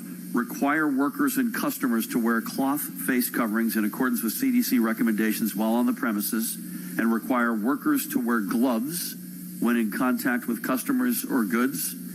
Businesses must provide at their expense such face coverings and gloves for their employees. Business policies should outline how to handle customers who need access to services but refuse to wear a mask. Individuals who are not medically able to wear a mask or who are under 2 years of age should not be required to wear a protective covering. So I would just say I think a little bit of a variant on Paramount's good answer is how to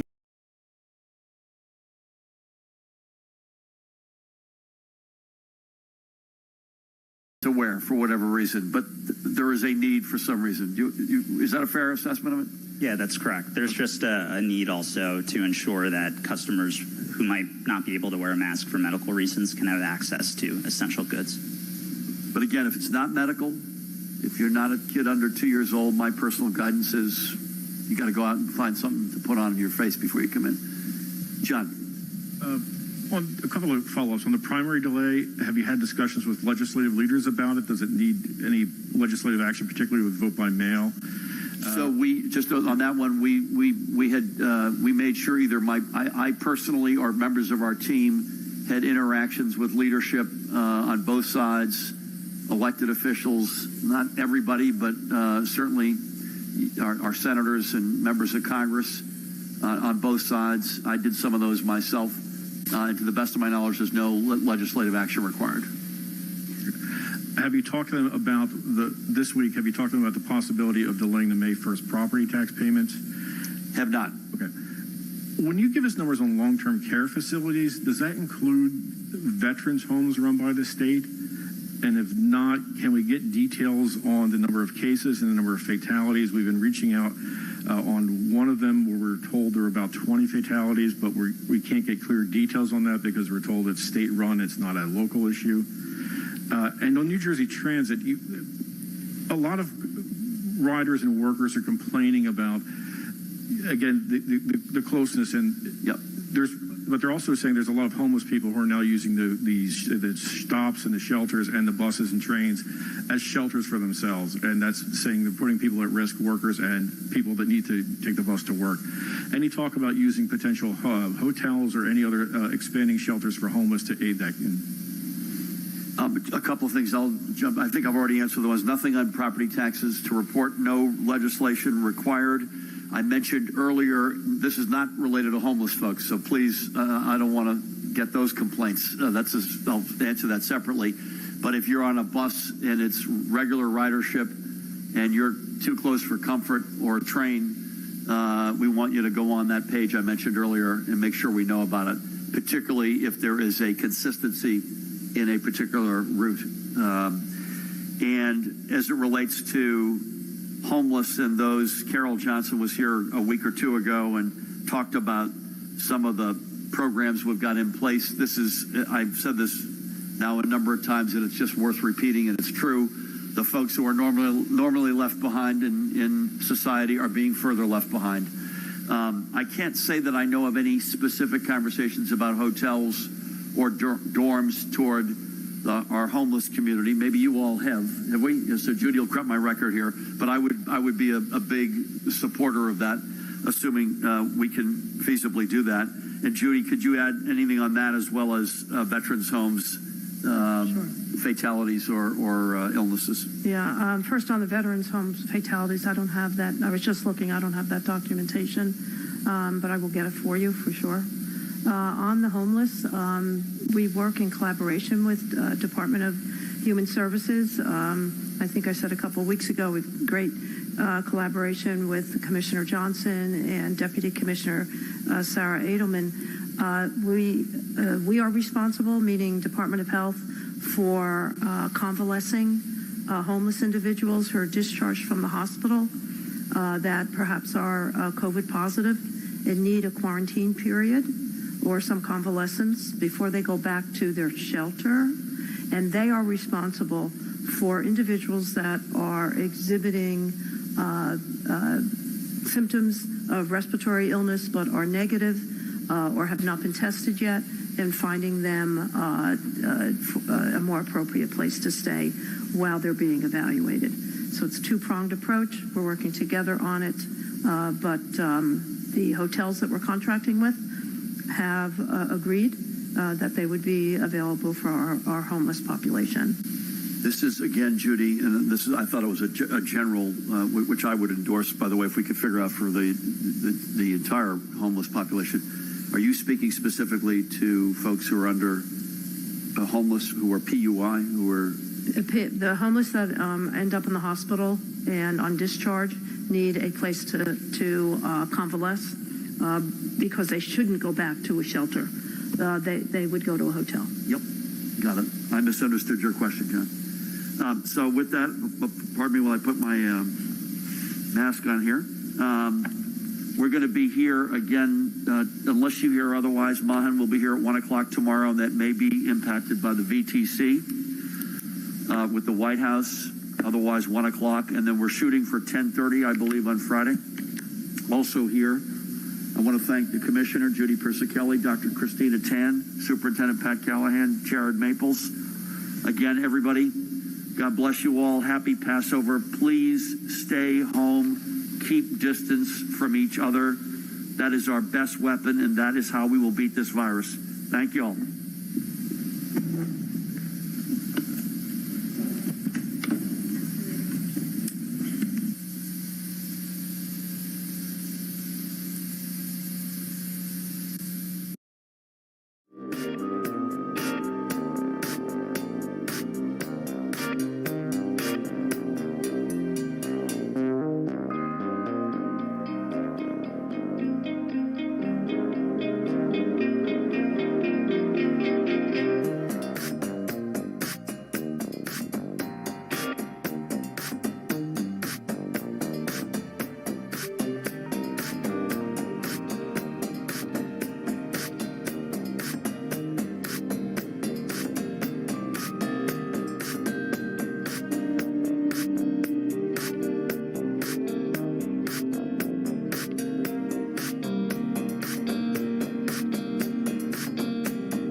For those potential parents, and that basically gives them online training and everything, and for foster caring or the foster caring of kids. So with that being said, because of this shutdown in every way, there's a lot of you that are out there that think, well, the foster care system's shut down because they can't have any classes and they can't do the work to be able to certify us as potential foster care parents. Well, it's not shut down. It's online, and we have those online classes. And so please, if there's a time in life when you feel the calling to be able to step up and to be able to help take care of a child, nothing that could be more important. So please go online and look at the possibility of being able to take care of some of these kids. I want to commend our Department of Education. They keep on just doing more and more great stuff. You know, the schools and career technical education centers are now donating in excess of 65,000 protective items to the healthcare workers and first responders. It's unbelievable, all the great stuff that they're doing, standpoint of, producing face shields and masks and it just all kinds of protective, equipment and everything that they're doing. Listen, our educators have been superstars beyond belief, and that's all there is to it. Led by Clayton Birch, who's doing a fabulous job, but all of our teachers and the service personnel and all the people that are in the education community, just think what they're doing. They're doing online learning right as we speak right now. That is monstrously important. They are participating in feeding thousands and thousands of kids. The other day we were here probably, a week ago, they had fed 1 million meals. And now they're out making equipment and everything, protective equipment for all of our healthcare and first responders. So you've got to salute them and commend them. They're doing great work, and I just love them with all my soul. So thank you so much. And just a few more announcements. I'm trying to go as quickly as I possibly can. One gentleman that I'd like to bring up, because the other day, I said Jeff Kessler called, and he gave me a number of a gentleman. I called this gentleman. This gentleman is Brian, and I'm going to mispronounce his last name, so forgive me, Brian, but Shamball. And Brian was a former commissioner, in the northern part of the state. So I talked first to Brian. Brian, right off the get-go, says, I myself, Brian, I'll donate X number of the mask and everything, and I'll donate to this cause, because he wants to stand up and do the same thing. And so then he contacted me, then he gave me another number of a doctor that we basically were able to order a great many masks and protective gowns. So that was really good.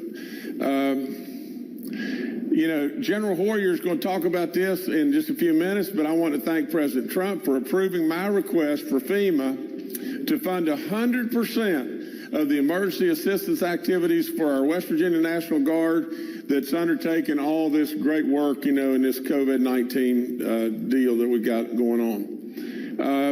There's another company that's really stepped up, and this is a company that's part of United Health, and they're Optum. And they are offering now, that they're going to have a call line set up for emotional and support help that is totally free to all West Virginians. And this is a free service, and we're going to put it up here on the screen. I think, that it's a 24/7 service, and take note of that, and we salute Optum and all the great work that they're doing. And if you have a need, from the standpoint of any level of stress or anxiety or worry about all the stuff that's going on and all the stuff that's around you, please call these people, and these people will have someone that's an expert in this field that'll be able to talk to you and maybe assist in different ways. The Wayne County Nursing Home, we now have a positive test in the Wayne County Nursing Home. The patient's been being treated at a local hospital, and naturally, we send our thoughts and prayers out to them and that individual, and we'll monitor everything there to try to move that situation along where we don't have further contamination and further issues there. I guess just a couple last cleanups, and one is just this is, in every single thing we do, and this is how I've tried to, I can't say it any more simple than just this. We want you, the public, to have every thread of information and have complete transparency. This is me. Total transparency to everything that's going on. Now, in all of that, we can't violate HIPAA regulations and that because, we can't do that. But I want everyone to know exactly where I stand. And if it comes to me, that's what I'm going to do. DHH and the National Guard are working together to gather additional support data and everything that they're going to start real soon. I think Clay Marsh is going to start talking to you or talk to you about that today. And the last thing that I'd end with is something that's a little bit on a humorous note. I really do truly believe that the good Lord gave you the ability to smile and to laugh. And in these times, we need to try as best we possibly can to heed to Him in prayer and in some way, somehow, just keep ourselves going. This came to me this morning, through Metro News. I was asked about, that FanDuel had come out and said, that they were going to be able to take bets on the presidential election. And I thought, are you kidding me? The first thing that came to my mind was, what next? I mean, and how ridiculous that could be. And that's exactly what I said on Metro News. But then come to find out about it, that someone, in our lottery commission and everything has basically approved this. Well, the very second that I found out about it, I disapproved it because we're not going to do that. I mean, that's absolutely ludicrous. We're not, I mean, that is just, it's humorous, but it's ridiculous. So that's about all I've got to report today. And again, I would just tell you, West Virginia, you're doing a great job. Stay the course as long as we can keep that percentage level under 4%. In fact, we want it to just drift to 2, from 3 to 2 to 1, and then be gone. So West Virginians are doing a great job. We still got a ways to go. Take this very, very seriously. Be concerned, but let's be hopeful, and let's be great, great people of God, in that we're very hopeful that this is going to pass, and He's going to give us the ability for this to pass. But thank you so much. Thank you, Governor. First, we're going to take some comments from a few of our panel members. Up first, Dr. Clay Marsh, our coronavirus czar. Well, thank you, Governor, and it's great to be with everybody today. I think the Governor has given us very clear instruction. We want to be proud of what we're doing together, but we also want to not be complacent. We know that from the national news that the state of California is being urged in the next 2 weeks to try to stay home in all possibilities. If they have to go out, they need to go out for a very short time, because what they realize, and what we should realize as well, is that as the projected peak of the COVID-19 or novel coronavirus is coming up, then the staying physically separated and staying at home has the greatest impact in the next 8 to 14 days. So ultimately, it's really our time right now to double down, to make sure that we are protecting ourselves and protecting each other by staying separated. It's interesting that an article came out yesterday through the Centers for Disease Control that looked at the way that the COVID virus expanded in China. And what they found was, as opposed to what we had believed previously, that a single person infected with the COVID-19 virus would likely infect 2 to 2.5 more people, that in the experience in China, they found that a single person there was likely to infect 5.7 people. And so that compounding benefit to the virus means that the virus is even harder to suppress, harder to keep from spreading quickly. So it means if we let our guard down and we say, oh, it's good, we've done well, then the chances are that the virus will start spreading here in West Virginia in a faster rate. And as the governor said, we now know that there's an additional hotspot, and we understand that the virus is in West Virginia like it's everywhere else, but it's really, really critical. And the investment today of physically separating and staying at home will be seen over the next 8 to 14 days. So every day coming up becomes really critical for us. So while we're really happy and grateful for the great work of most of our citizens, we're going to call on you to be even more diligent about what you're doing. The governor also mentioned, and this is something that we're getting a lot of feedback from the community and the media, that there are some additional pieces of information that they want us to share. For instance, what's happening with the people that have been found to be COVID positive? What's their status?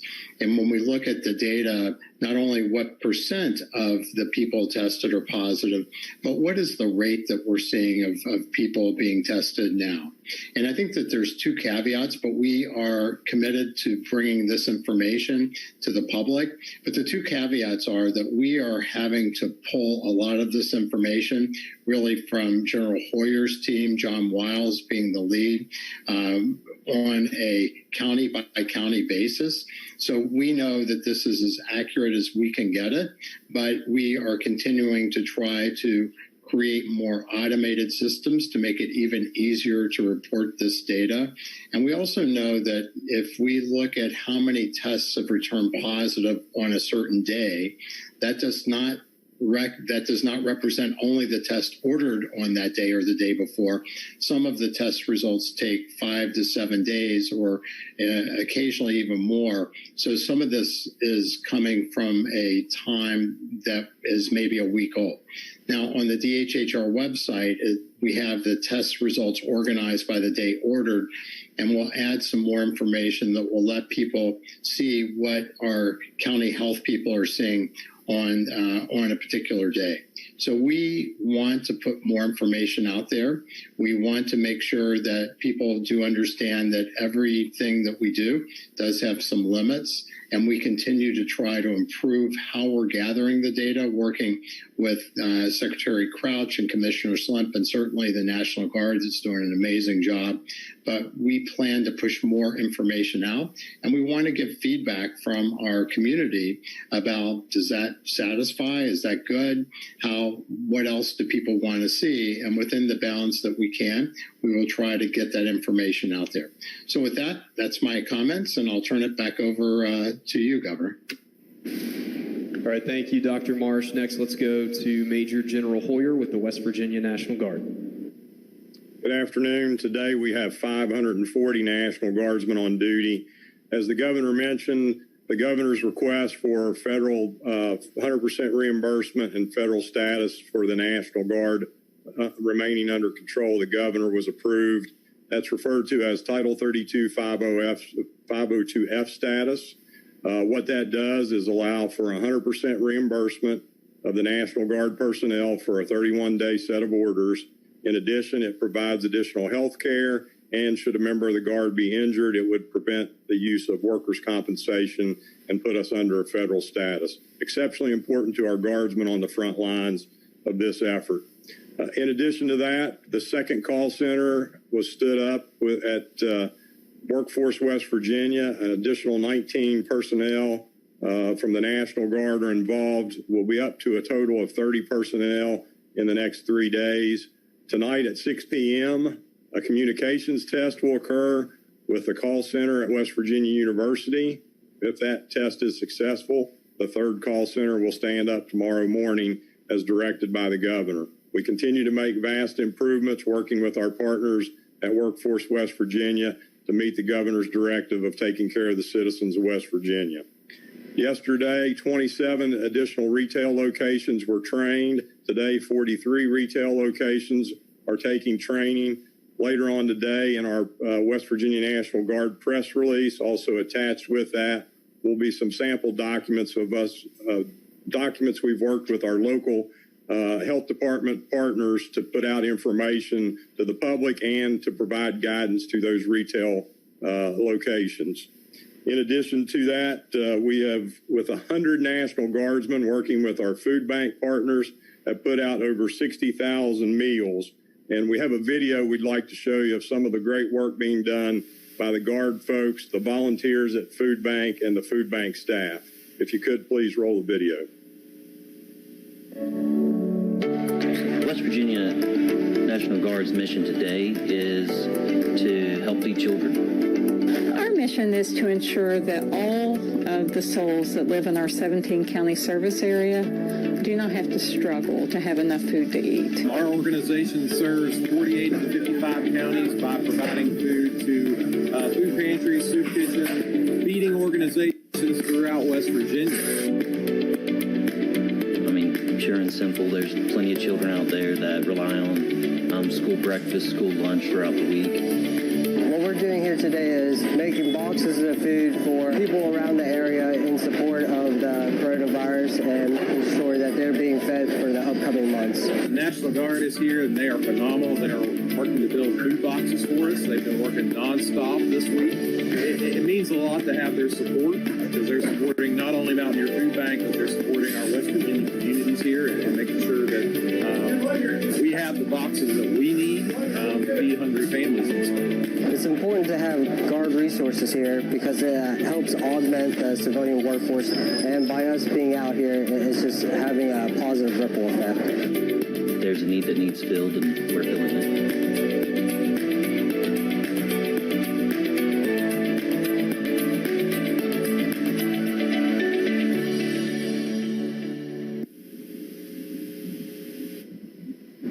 So on behalf of Governor Justice, and I would like to thank all the men and women of the National Guard participating in this effort, as well as our partners and volunteers at the food bank for the great work that they're doing to take care of our citizens. In addition to those things, our team supporting Department of Health and Human Resources epidemiology efforts, as well as the county health department epidemiology efforts in the past 24 hours, have conducted 205 engagements working on contact tracing to help address this threat that we face.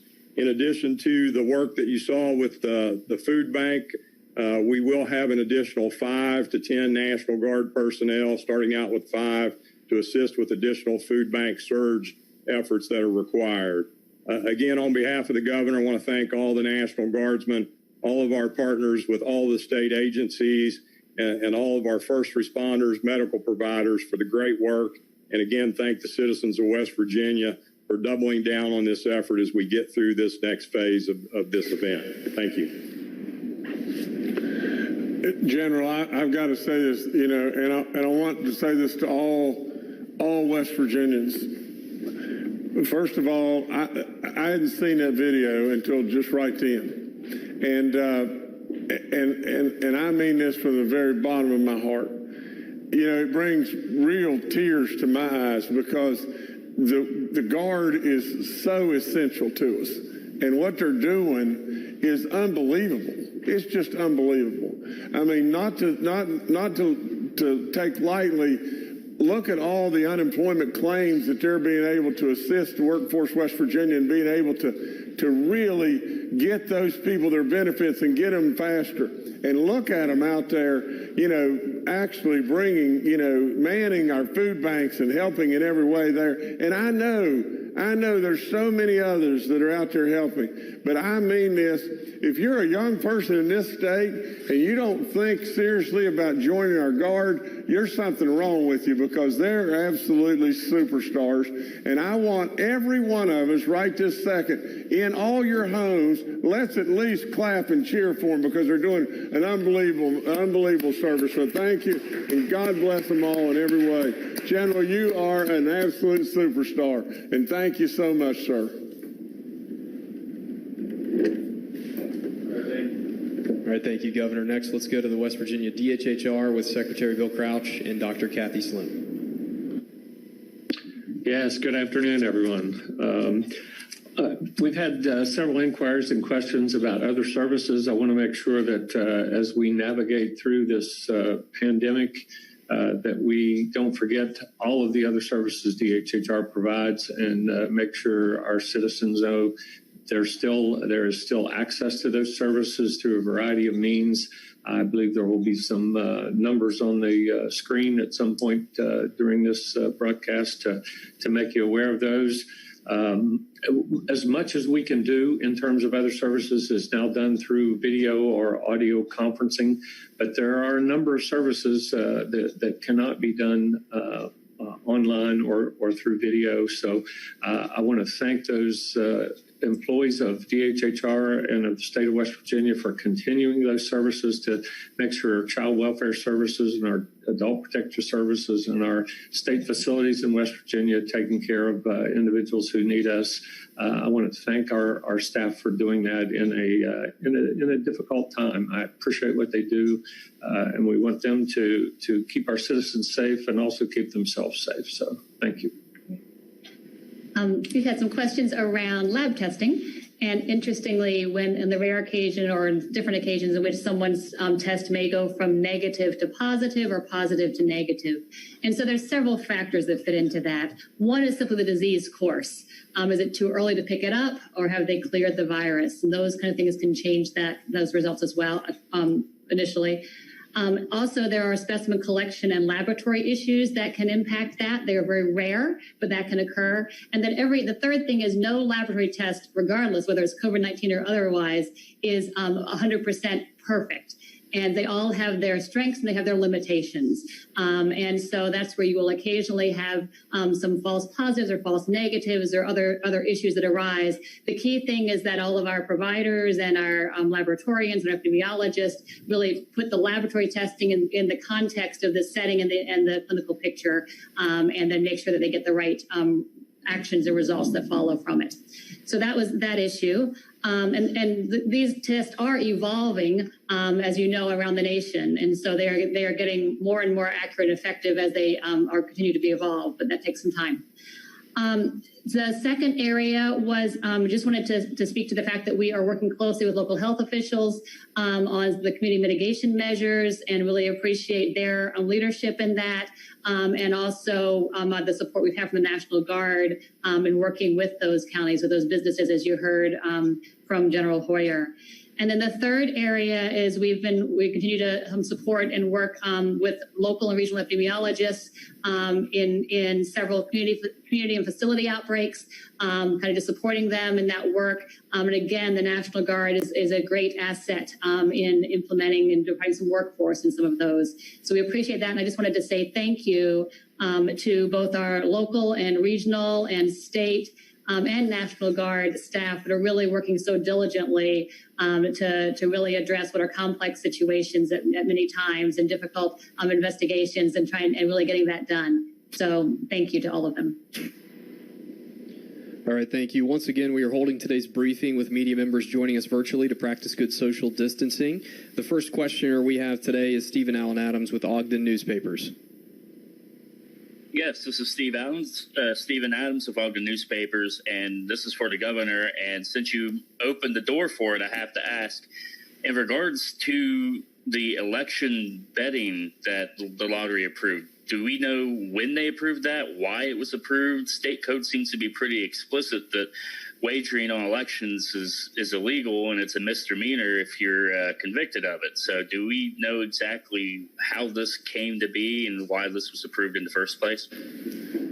Stephen, I did not know that. I mean, I thought it was just something that, that people were just fantasizing about, but I did not know at all until probably that it had been approved by someone in lottery until about 15 minutes ago, to tell you the truth. And but it will be addressed. It will be addressed very sternly. I have no earthly idea why in the world that someone would approve that. And not only that, I don't have any idea why they wouldn't notify the governor's office and ask the governor's office for some level of assistance, you know, or some opinion as to whether or not that they should go with this. It is absolutely ridiculous. That's just all there is to it. We shut it down immediately, and we'll address it. Okay, thank you. Up next, let's go to Charles Young with WV News. Hi, this is Charles with WV News. Governor, with the the expansion of your executive order to include more hotspot counties, I was wondering if you could talk a little bit about the enforcement of these orders, any problems that we've seen around the state. I know that a judge in Kanawha County approved ankle monitors for folks that are resisting quarantining. What else have we been hearing, and might we see that in other counties?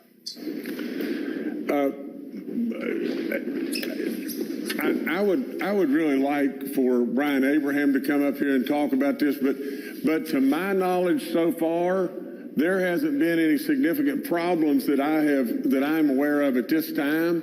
You know, I think people in general, I mean, you've got to understand that we expect people as much on an honor code as we can. We have put some real teeth into this thing from our medical community being able to monitor and then go and solicit help from our law enforcement community to be able to go and absolutely then direct these people as to what they're doing and if they have to stop or they have to go back to their homes or whatever the situation may be. And then if they don't, our law enforcement community knows that I'm urging them to go ahead and cite these people with obstruction, you know, because this is life and death. That's just plain all there is to it. So we don't want to be terribly invasive, but we've got to be invasive to the point that people have got to listen and do what we tell them. But Brian, do you have anything to add? We've received a handful of complaints here in the governor's office of non-compliance, and where we've done that, we've sent the West Virginia State Police out to look into those. Many of them have turned out to be unfounded, but when those were an essential business that wasn't conforming with the governor's directives, they quickly volunteered to redirect their conduct. So we haven't had any instances where law enforcement's had to get involved to the extent where they've enforced it with any kind of citation or arrest, save one that occurred early on in the Northern Panhandle. There was an alcohol establishment that the owner refused to comply with. I understand he was cited, but by and large, the public has followed the directions of the law enforcement as they enforce the governor's order. But as we continue to receive those reports, we'll put those out and have those investigated. Okay, thank you. Up next, let's go to Phil Kabler with the Charleston Gazette-Mail. Governor, last week you alluded to the possible need for a special session to move some rainy day funds over to general revenue. Can you update us on the potential status for a special session, and have there been discussions on how exactly the legislature would meet in the middle of the pandemic? Okay, Phil, I think I can handle this and everything. The situation, you know, I think the number is $300 billion that have been allocated to the states, and the rules on that are supposed to be out on I think maybe the 20th, the 21st, you know, and then the actual funding is supposed to commence on the 24th. Now, here's the whole thing. I mean, if you look at it purely from an economic standpoint, here's where West Virginia is. West Virginia is going to run a deficit in this year primarily because of probably somewhere north of $350 million if we continue to be completely shut down for the balance of the year. Now, and meaning that revenues that were going to come in, well, they're not going to come in. That's all there is to it, because all of our businesses, everybody's shut down. Now, but of that $350 or $375 million delta, you know, you've got $300 million of it is basically the deferment of our state income taxes that are going to fall into the next fiscal year.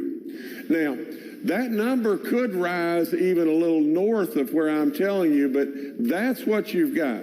Now, what we're trying to do as far as the special session is wait until we've got the rules and everything that come out. I may have misspoke and everything because, you know, one of my people here is telling me the rules are coming out on the 17th of April.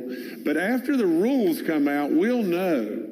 We'll know at that point in time, are we going to have an influx of federal dollars that are going to backfill the revenue deficit? And if they backfill the revenue deficit, then there's no need to bring the, you know, to go into any level of special session, whether you do it virtually or not.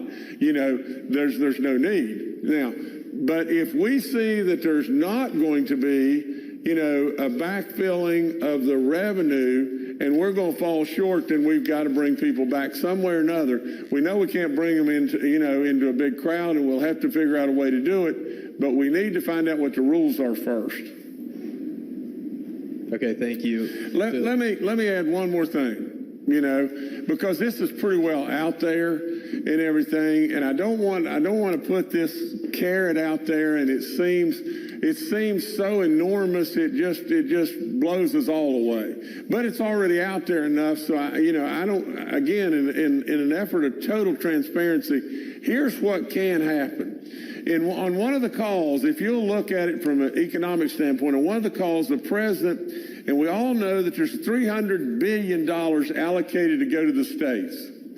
Now, on one of the calls, the president clearly said that a bare minimum, and we've done all the research on this, a bare minimum that will go to each state is $1.25 billion. So we know if we can qualify that there is a minimum of $1.25 billion that could flow to West Virginia. Now, the problem with it is right now is one thing, and that is the way the rules are written today, the backfilling of revenue is not included. There's all kinds of other ways you can qualify for those funds and everything, but to be able to qualify to the magnitude that we want to be able to qualify, we need that rule change, and all the other states are pushing that and everything, and so we just got to wait and see what comes out of that. Okay, thanks. Up next, let's go to Amanda Barron with WSAZ. Hi there. Many of our most vulnerable are working at jobs that are essential jobs, places like grocery stores, superstores, things like that. I've noticed at some places there are still no protections in place for those vulnerable workers, like the shields that have been put up at some grocery stores. There have been no masks provided to those workers. I just want to know if it's incumbent upon the business to make sure that's done for their employees, or is it incumbent upon the state to make sure that those businesses are doing what's right by the members of this most vulnerable population? Let me lead off, and then Clay, maybe you guys can jump in and everything else.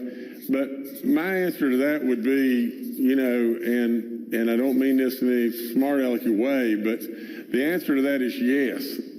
You know, businesses should monitor, and businesses should be screaming to the hilltops, you know, for some level of assistance, whether it be shield or mask or whatever it may be. And our people may very well be able to supply that if we knew, you know, that there was a need. Now, it may very well be that there are shortages of certain things that we couldn't supply, but I think that we're going to be able to assist and help. And from the other standpoint, and why I said yes to both parts, is it the business responsibility? Is it the government's responsibility? It's both our responsibilities. It's just that simple. So I'll defer now to our healthcare people. Yeah, this is Clay. I would say, Amanda, that that's a really important question. And we have really focused at trying to make sure that we are considering all of the essential workers and first responders and people in harm's way in whatever way you want to define that.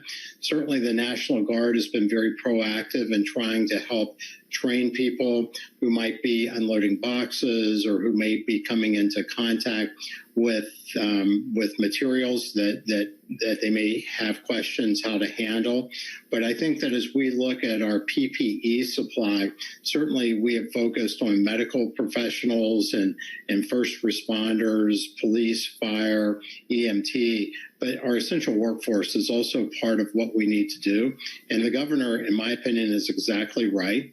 We want the businesses to be proactive and make sure that they do supply what they can to their essential workers and to be working in series with our teams to make sure that we are able to create the amount of personal protective equipment, not necessarily medical grade for people who might work in essential businesses like grocery stores or others, but to make sure that we both give them the materials that they need or instruct them so they can bring their own.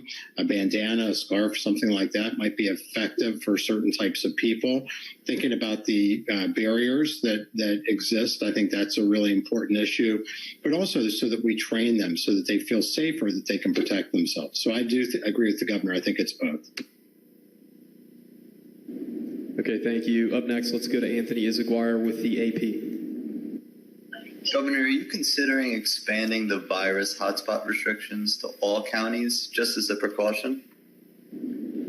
Anthony, everything is constantly on the table and everything is fluid as it can be. We've got a number of counties within our state that still don't have one positive test. And so I think, and this is just my opinion and everything, but I'm going to first and foremost listen to the experts and take their advice and very well probably decide what they're recommending for me to do. But at the same time, my feeling is just this: if we did a blanket all across our state, to me, it wouldn't be as effective as saying, here, we got a real problem, let's do something about it.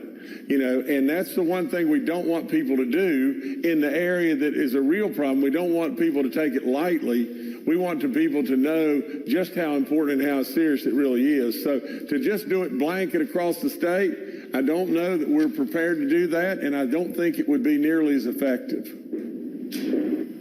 Okay, thank you, Anthony. Up next, let's go to Mark Curtis with WOWK. Governor, and all, it occurs to me that this is Easter week and Passover week, and these are the first holidays and holy days we've had since this crisis began. Obviously, a lot of places, most places of worship are closed and doing it by Facebook or whatever, but a lot of people travel during this time. What's your advice on traveling over the next week because of the holidays? Mark, it would be the same thing. And again, I know I sound like a broken record, but just so there'll be many, many, many more Easters to come for all of us, we've got to minimize our travel. I know it's really hard in lots of ways. Easter's surely a time of year when all of us want to worship, and we want to worship with our family and our friends and all the people that we are attending churches with and everything. But this is such an unprecedented time that we've got to remember that if we can just some way stay the course, we're going to be okay. And if we don't, it can be really bad. And so just a few bad actors and everything can cause a lot of problems and everything. And we all need to be trying to embrace and look out after our neighbors. The good Lord taught us to love our neighbors. We love ourselves and everything. And that's what we need to do. And so I, to minimize your travel, please do so. Try to stay at home as much as you can. I know it's tough. I know it's really tough to do, but that's what we have to do. All right, thank you, Mark. Up next, let's go to Kenny Bass with WCHS. Governor, Kanawha County offering its first responders an extra $4 an hour in pay. Many municipalities and counties throughout the state just don't have the resources to match that kind of financial reward or incentive for these people that are on the front lines. Is there any thought or possibility that the state could step in and offer some type of state tax holiday for first responders or people in certain job classifications during the entire length of this pandemic, at least while we're in stay-at-home order and lockdown? Well, Kenny, I would be supportive of almost anything that we could do to better reward our heroes that are out there doing their jobs. But at the same time, I would bet too that the vast majority of our heroes are going to say, you don't have to do anything extra for me. I'm here to do my job. And that's just how great they really are, you know, and but I'll look into it. And one thing, Kenny, you've done, you've given me, you know, some suggestions about different things. You're a really sharp guy, and I've taken them, you know, I've taken them to the mat to check them out and see if possible, and I'll do that with this as well. Okay, thank you, Kenny. Up next, let's go to David Beard with the Dominion Post. David Beard. I'm fielding a question from some readers.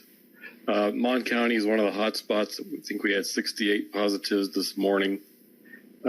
People are wondering how we became a hot spot. Did it all come from the nursing home? Was it community spread? People failing to follow social distancing? Do you have any information on that?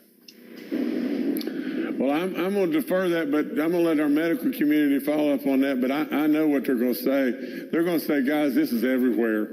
You know, to say all this came from a bad situation at a nursing home, well, you know, I wish to goodness that we could all say, here's the one spot, and then we go fix the one spot, and then everything's fine. But it's just not that way. It's I think it's pretty much, you know, it's just everywhere, and we just, you know, when we gather too much or whatever like that, or there's more people, it just gives us a bigger target. But anyway, I'll let our medical community weigh in on that. Kathy, you want to field that one? I think the governor's right. Exactly. I think he's hit it on the target. Certainly some of those are from the nursing home. That was an early situation. There's several others in the community. This is a virus that is easily transmissible. It is in communities. We as we know from nationally, we are detecting a small percent of the virus that's out there because so many people can have a mild disease, et cetera. So we just need to all take the right protection measures and work together to do that physical distancing. You know, I think what I've been hearing from Mon County and the health department there is that they've been really having a lot of good work with their businesses, and that their businesses have been very supportive and actually appreciated the clear parameters, and that they're working well together, and the community is really coming together to do that well.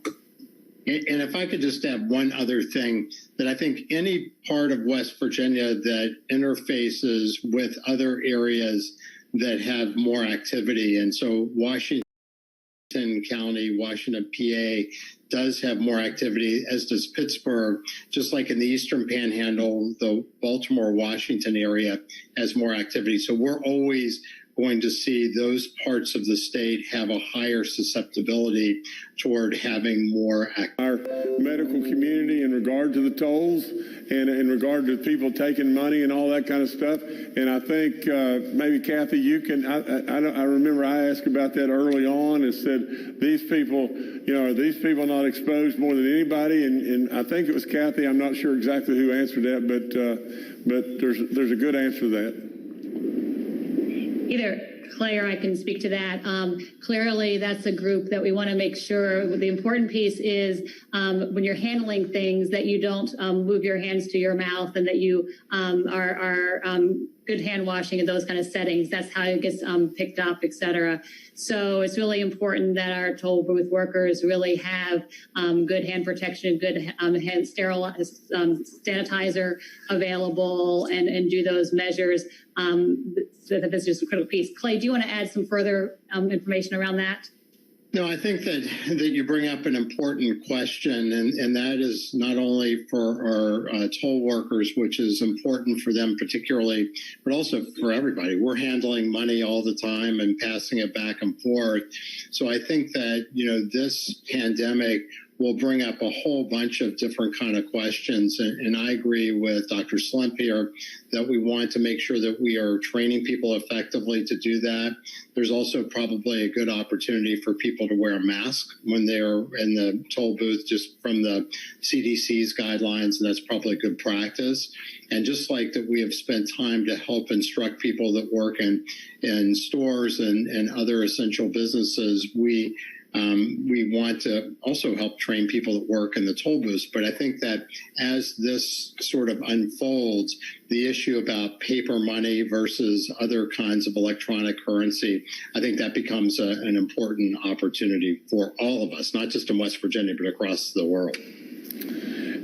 And let me add. Dr. Marsh was talking about really is the face coverings with that piece, the cloth face coverings. And let me add one more final component of that is we are researching the ability to do it electronically where people could pass through and we've just not been able to get across that bridge yet. All right, Governor, back to you. Well, I really don't have anything to add today. Normally I've got a lot to add. Again, I salute our National Guard in every way. Beautiful rain coming, as I came in, I had rain all over me and everything. But it's kind of a little bit of a gloomy day out there, but we surely need the rain. And I just thank everyone for staying the course and urge them, please continue to do so. We got a lot of people putting in a lot of licks and doing great work, and it's tough. It's tough stuff, and it's tough for every one of us. So just hang in there and keep doing it, and we're going to get there.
every day, but new citizens go to the State Department website, identify themselves, and say, I need a little bit of help in some way, and we do our best to get that to them just as quickly as we can. You'll keep it up indefinitely. We're going to keep it up as long as we have resources to do it, and there is a need.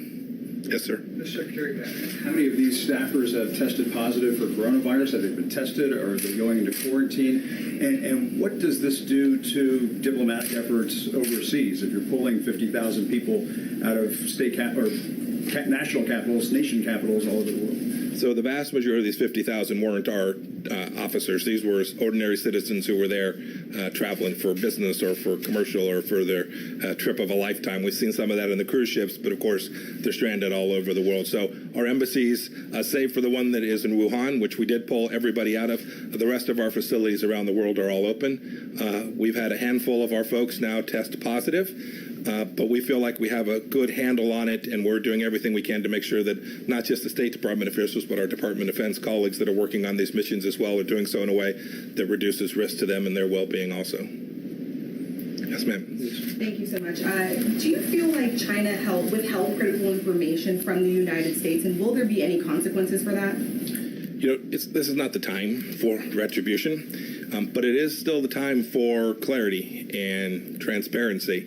We're still working on this problem set. There's still data that these good people need so that they can perform their analysis of how to both develop therapeutics and a vaccine and to understand where this virus is. So every country, China included, every country needs to be transparent about what's gone on in their country. They need to share that data. We share ours with the world so that the best scientists in the world can get to the right conclusions and bring this economy, this global economy, back to the place that we all want it to be as quickly as we can. Every country has that responsibility. It started in China, and so they had that special responsibility to get it right quickly and fast. Ask every country as we move forward in the days and weeks ahead, make sure we share that. Do it right, do it well. When we do, we'll get this thing back going. Early on, should they have shared their data sooner with the United States?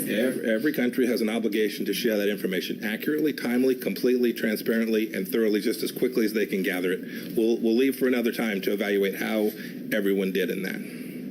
Go ahead. Thank you, President Trump. And Secretary, I have a question. The World Health Organization has a fundraising drive for about $700 million for coronavirus resources. China has only donated $20 million. The United States actually has donated less. So do you feel that China should be giving more to this World Health Organization effort? And could you comment on the U.S. donation? You want to say something, Mr. President? We just say we held. At this point, we're reevaluating our funding with respect to the World Health Organization. Now, this is very consistent with what President Trump said since the beginning of his campaign. Organizations have to work. They have to deliver the outcomes for which they were intended. And we need to make sure that not only the World Health Organization, but every international organization, that we take taxpayer money and give it to them for the benefit of America. We need to make sure it's delivering on those taxpayer dollars. The World Health Organization is no different in that respect. They have to execute on the mission that they are designed to achieve. And we've seen, with respect to the World Health Organization, here we are. It hasn't accomplished what it was intended to deliver. Thank you, President. And Mr. Secretary, you said a handful of staffers have tested positive. Are they going to get the hydroxychloroquine treatment? Is that going to be made available to personnel overseas? I don't know the answer to that. But know that we'll deliver the best medical care every place we can. Some of them are in difficult places where there's not a lot of medical help. We've done our best to move that medical assistance forward to them in the field. Jeff. Thank you, sir. Mr. Secretary, right here. Can you give us an update on the numbers you're seeing about coronavirus cases in Iran and whether or not you have any updates on the United States helping them with that? So with respect to our assistance to Iran, we've offered from the first day we knew that the virus had struck the people of Iran, we offered humanitarian assistance. I regret that they chose not to take that. I've heard people talking about sanctions. The world should know there are no sanctions that prevent humanitarian assistance, medical supplies, pharmaceuticals from going to Iran. We offered American assistance. We've tried to help other countries get assistance in there as well. Had some ability to do that. I don't have any better data than what you've seen publicly that I could share with you with respect to the extent of the virus inside of Iran. Thank you, Mr. Secretary. Are you allowing exports of medical supplies at this time, or what's the status of that? So you've seen, we're making sure that we have what we need for the American people, whether that's gloves. I'll let the Vice President talk to numbers on that. But at this point, what we are doing in terms of assistance is providing what most of these countries need to learn how to do surveillance themselves, to learn how to conduct tests themselves, to learn the things that can reduce the peak in their countries. Those are the kind of things. And we've been doing this, you should know.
The United States has been incredibly generous. We have CDC officials like no other country in the world out helping these nations build out their healthcare, global epidemic healthcare infrastructure. It's good people like that you see sitting to my right that have been working on this all their life, all around the world, putting these countries in a place where they're better prepared for a virus like this one.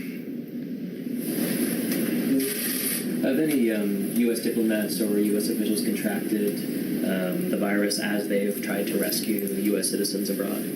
Not that I'm aware of. Not that I'm aware of, but there's no doubt. I remember when we sent our team to get our officials and about 800 American citizens, non-government citizens that were living in Wuhan. I remember when we sent one of our first repatriation flights in there, we were very careful. We sent trained professionals in, but they were going into a very, very difficult, very fraught place. We were blessed. They all got back with no one having contracted the virus on that trip. I'm not aware of any of our officials that have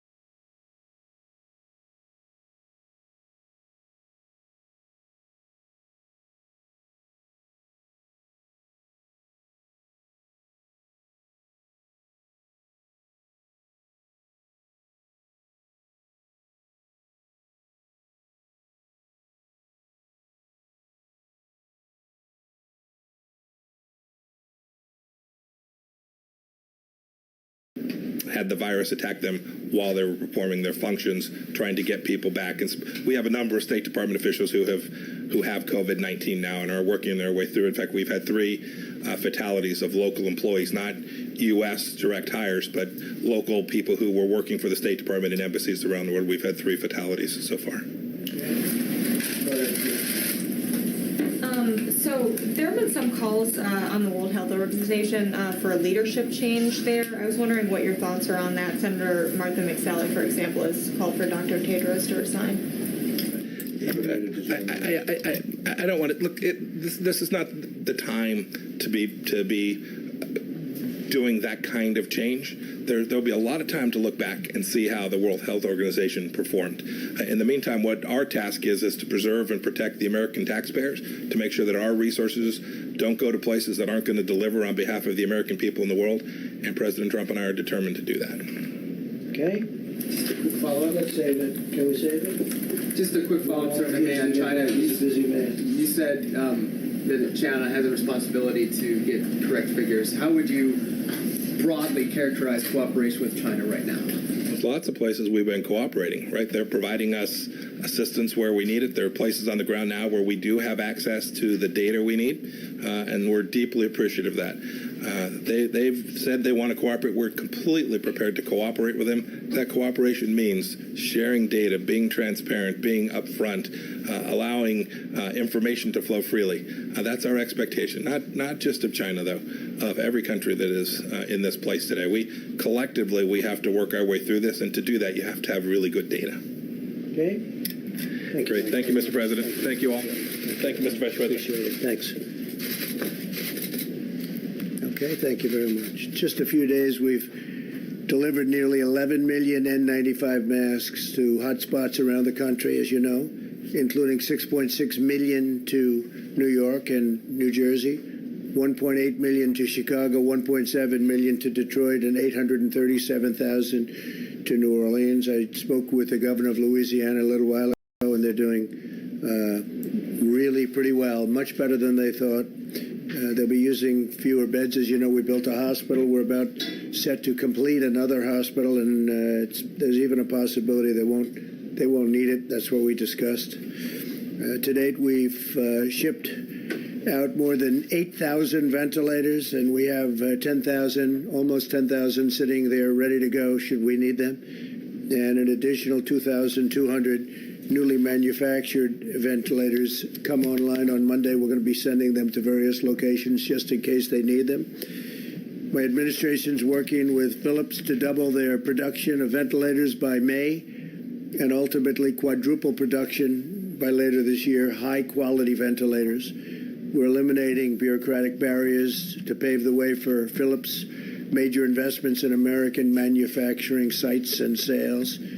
This will help to ensure that our country can permanently produce enough ventilators in the future that we can do them by ourselves. We're going to have a big stockpile when we're finished, and we expect to be sending quite a few to other countries to help them after we're finished. And even now, a couple of countries are really, really in dire need, and it looks like our projections were right on ventilators. And some states that were thinking they would need thousands of more than they thought are now already taken care of, which we're very happy about.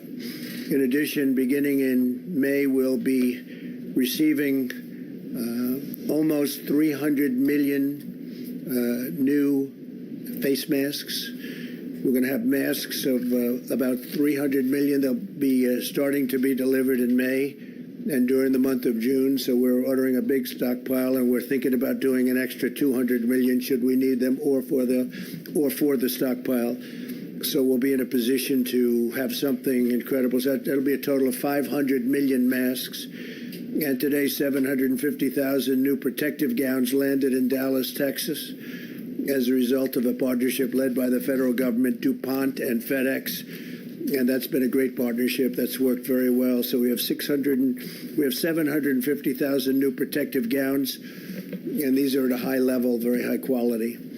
As American industry steps up to help, so are America's doctors and scientists. 10 drugs are now in clinical trials, and my administration is taking unprecedented actions to make new therapies and treatments available without delay. The doctors, the lab technicians, the companies, I spoke to them yesterday, I spoke again today. They are coming up with things that are, I hope, in the very near future are going to be very, very special, very important. Our national stockpile is now equipped with nearly 30 million hydroxychloroquine pills. So we're up to about 30 million. We're distributing them by the millions. You read about State Representative Karen Whitsett, who I very much appreciate her going public, but she was, I think, very, very much helped by this pill. She saw what I was saying on television. She thought she was in very bad shape. I don't want to go further than that, but you see her story, you know her story. She's a highly respected state rep from Michigan, and I think she did a great service, what she's done. She's in terrific shape. She looks fantastic, and she was very generous with her statements. In addition, the azithromycin and zinc. They say zinc. You should add zinc. Now, it's all has to be recommended by doctors, physicians, but they say zinc. I want to throw that out there because that's where they seem to be having the best result. So you add the zinc and the azithromycin, and it's been we've had a lot of good stories, and we have almost 30 million doses. So we've got a lot. I want to thank Prime Minister Modi of India for allowing us to have what we requested from before the problem arose, and he was terrific. We'll remember it. Later today, the CDC will release further guidance to help ensure critical infrastructure workers can perform their jobs safely after potential exposure to the virus, and so they're working on that. Health Organization, and as you know, they made a statement on January 14th, I guess it was, that there was no human-to-human transmission. Well, there was. They probably made that statement in the second or third week of December in addition, but they made it very powerfully on January 14th. And they criticized me very strongly when I said that we're going to shut down flights coming in from China, and especially from certain parts of China, but from China generally. We were criticized very badly.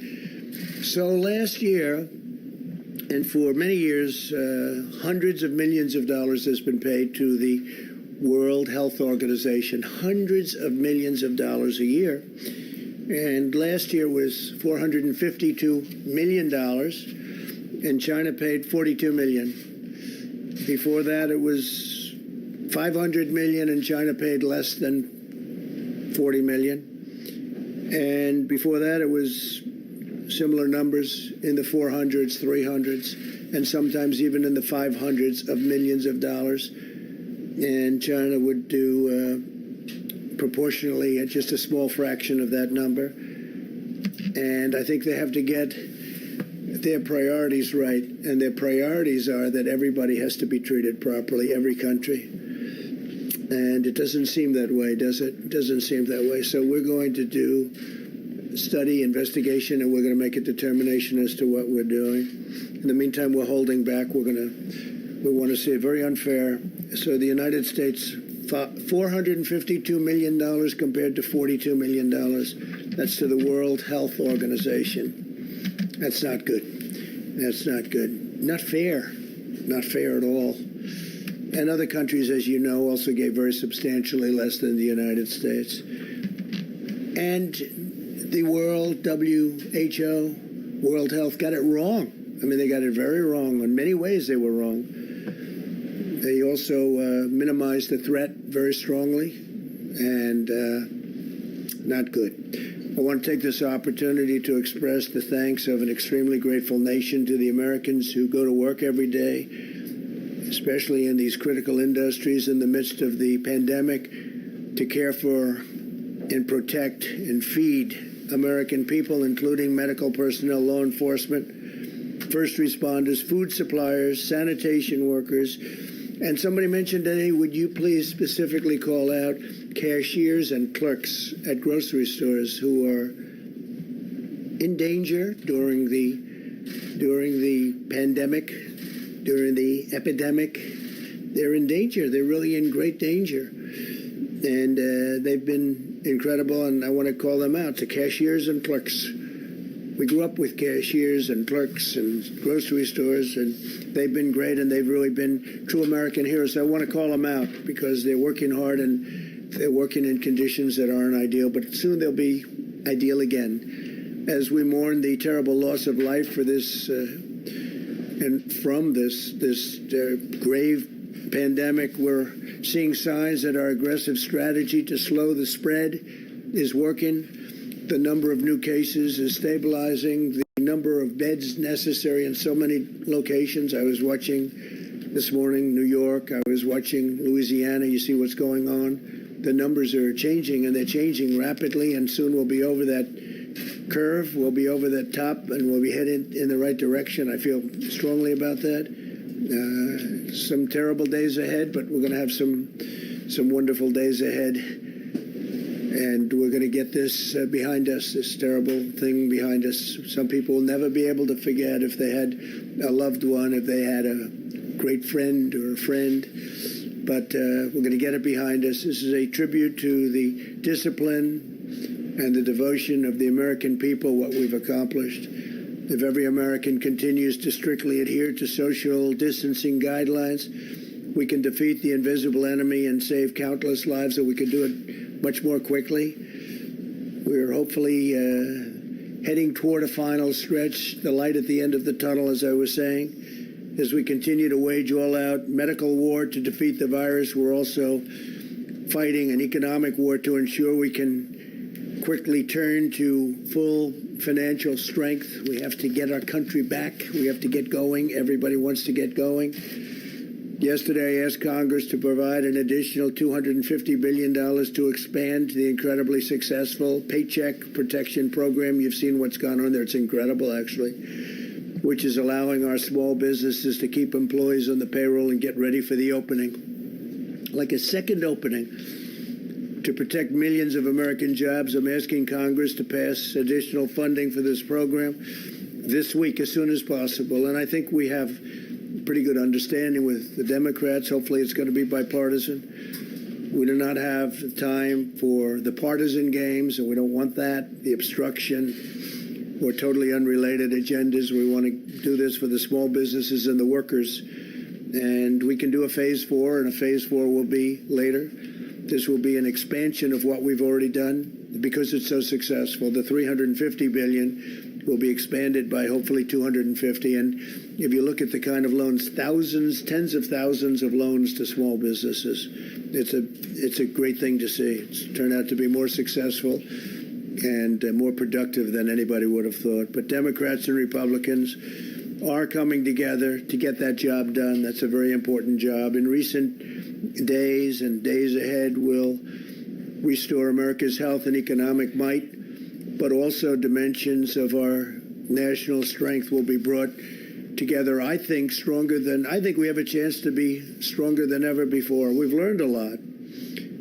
And we have tremendous stimulus now, and we're going for more. Hopefully we'll be doing an infrastructure bill so we can rebuild our roads and highways and bridges and tunnels and all of the things that we should be doing for our country. We're going to rebuild our country, not other countries where they don't even appreciate it.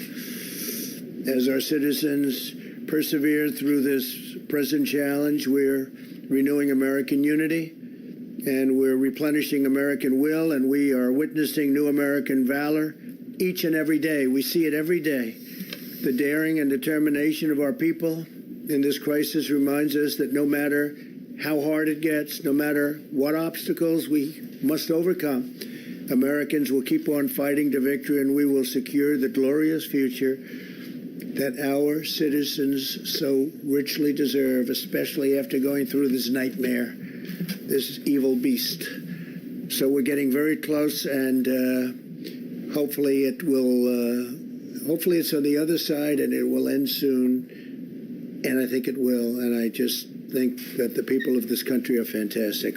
So we'll take a few questions, and then Vice President will take over. Please, go ahead, please. Thank you so much, Mr. President. ABC is reporting that your intelligence committee was warning about the virus as early as November and produced a detailed report about the outbreak in China.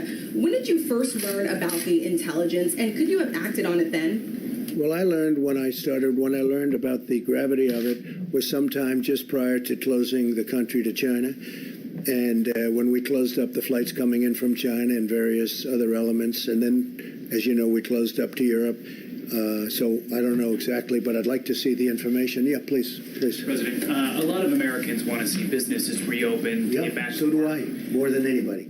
So what specifically has to happen for you to feel that it is safe to reopen the country, and what is your plan to do that? Well, I think we can say that we have to be on that downside of that slope and heading to a very strong direction that this thing is gone. Now, we could do it in phases. We can go to some areas, which some areas are much less affected than others.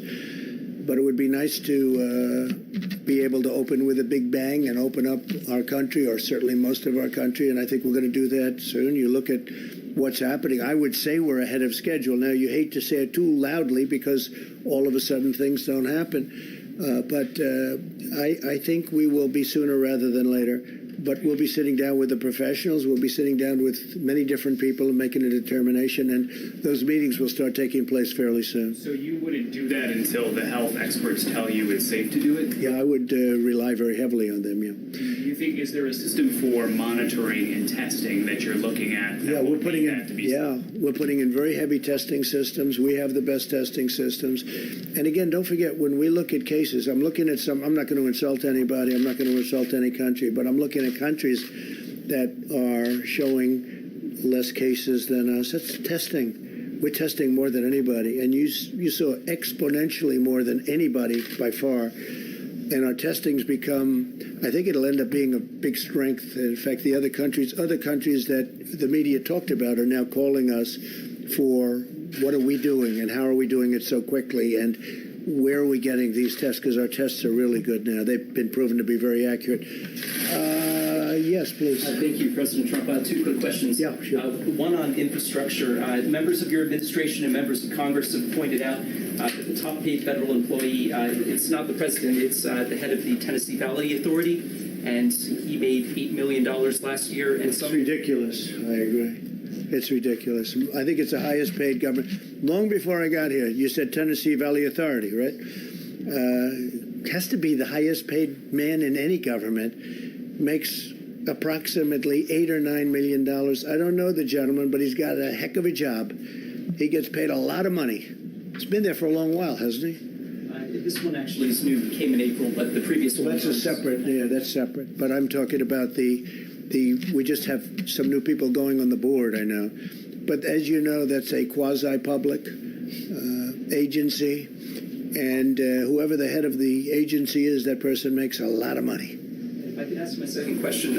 Which is an amazing thing, right? And when we want them to do something, they're not there for us. That's not good. That's not good. They've been there for a long time. That's been a story for a long time. And I assume that you would support reducing that salary as part of the infrastructure bill? Yeah, reducing it by a lot. Thank you. And my other question is... Probably the greatest job in the history of government, almost. Certainly if you're into money. Tennessee Valley Authority, that's right. Go ahead. I've been waiting for somebody to ask me about that. It's been bothering me for a long time, too. Go ahead. One of the biggest rating hits of the coronavirus, aside from these briefings, has been a show on Netflix called Tiger King. Yeah. And the man who's the star of this is a former zoo owner who's serving a 22-year prison sentence. He's asking you for a pardon, saying he was unfairly convicted. Your son yesterday jokingly said that he was going to advocate for it, and I was wondering if you've seen the show and if you have any thoughts on pardoning Joe Exotic. Which son? It must be Don. It was. I had a feeling it was Don. Is that what he said? I don't know. I know nothing about it. He has 22 years for what? What did he do? He allegedly hired someone to murder an animal rights activist, but he said that he didn't do that, and he was. You think he didn't do it? Are you on his side? Are you recommending a pardon? No, I'm not advocating anything. As a reporter, you're not allowed to do that. You'd be criticized by these. Would you recommend a pardon? I'm not weighing in on Tiger. I don't think you would.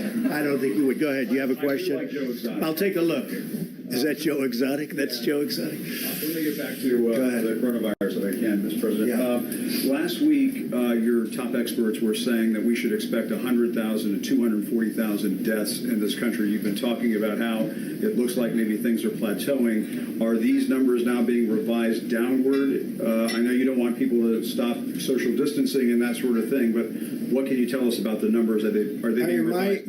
My impression, Jim, is those were the numbers that were set, and they were set as an expectation from quite a while ago. I think we're just doing much better than those numbers. If either of you would like to talk about that, it's a fair question. Do you want to come up, Deborah?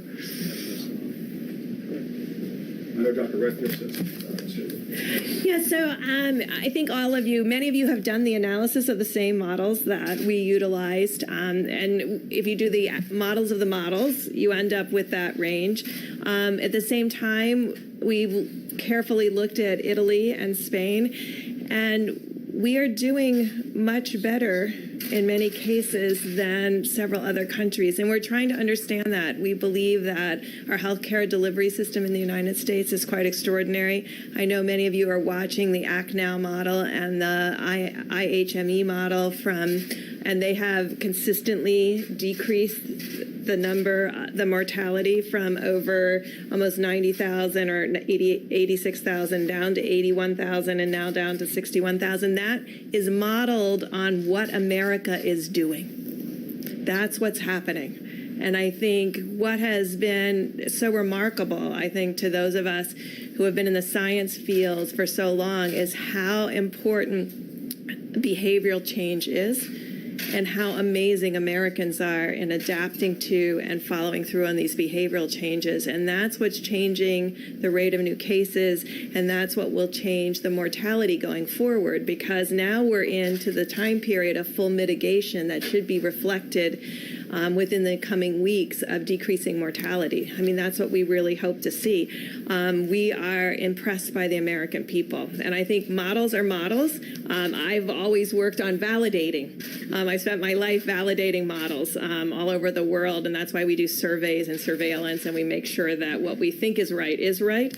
I think this will change how people look at respiratory diseases, because it will change what is possible when the globe, and particularly the American people, do this level of mitigation. And I think, as I talked about yesterday, we are still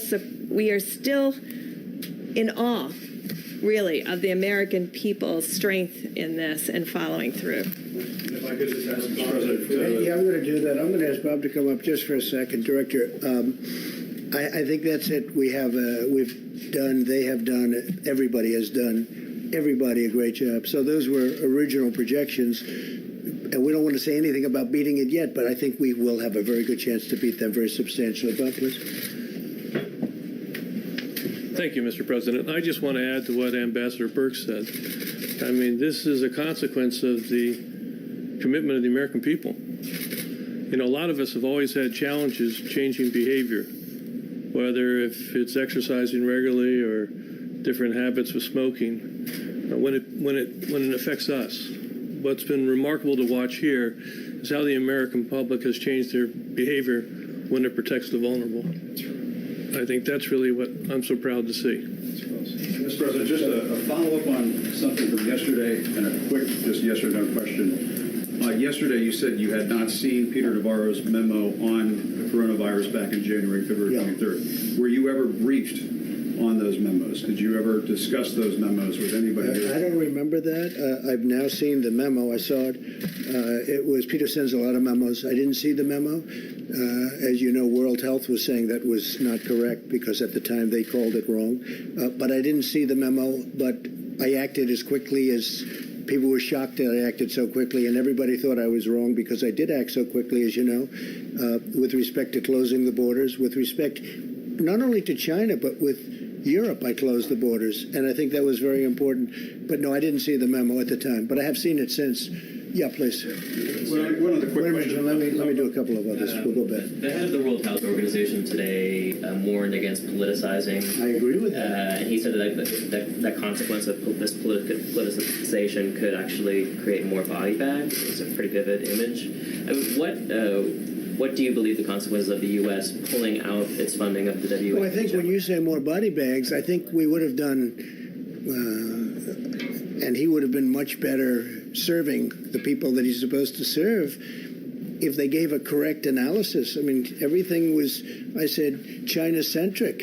Everything was going to be fine, no human to human, keep the borders open. He wanted me to keep the borders open. I closed the borders despite him, and that was a hard decision to make at the time.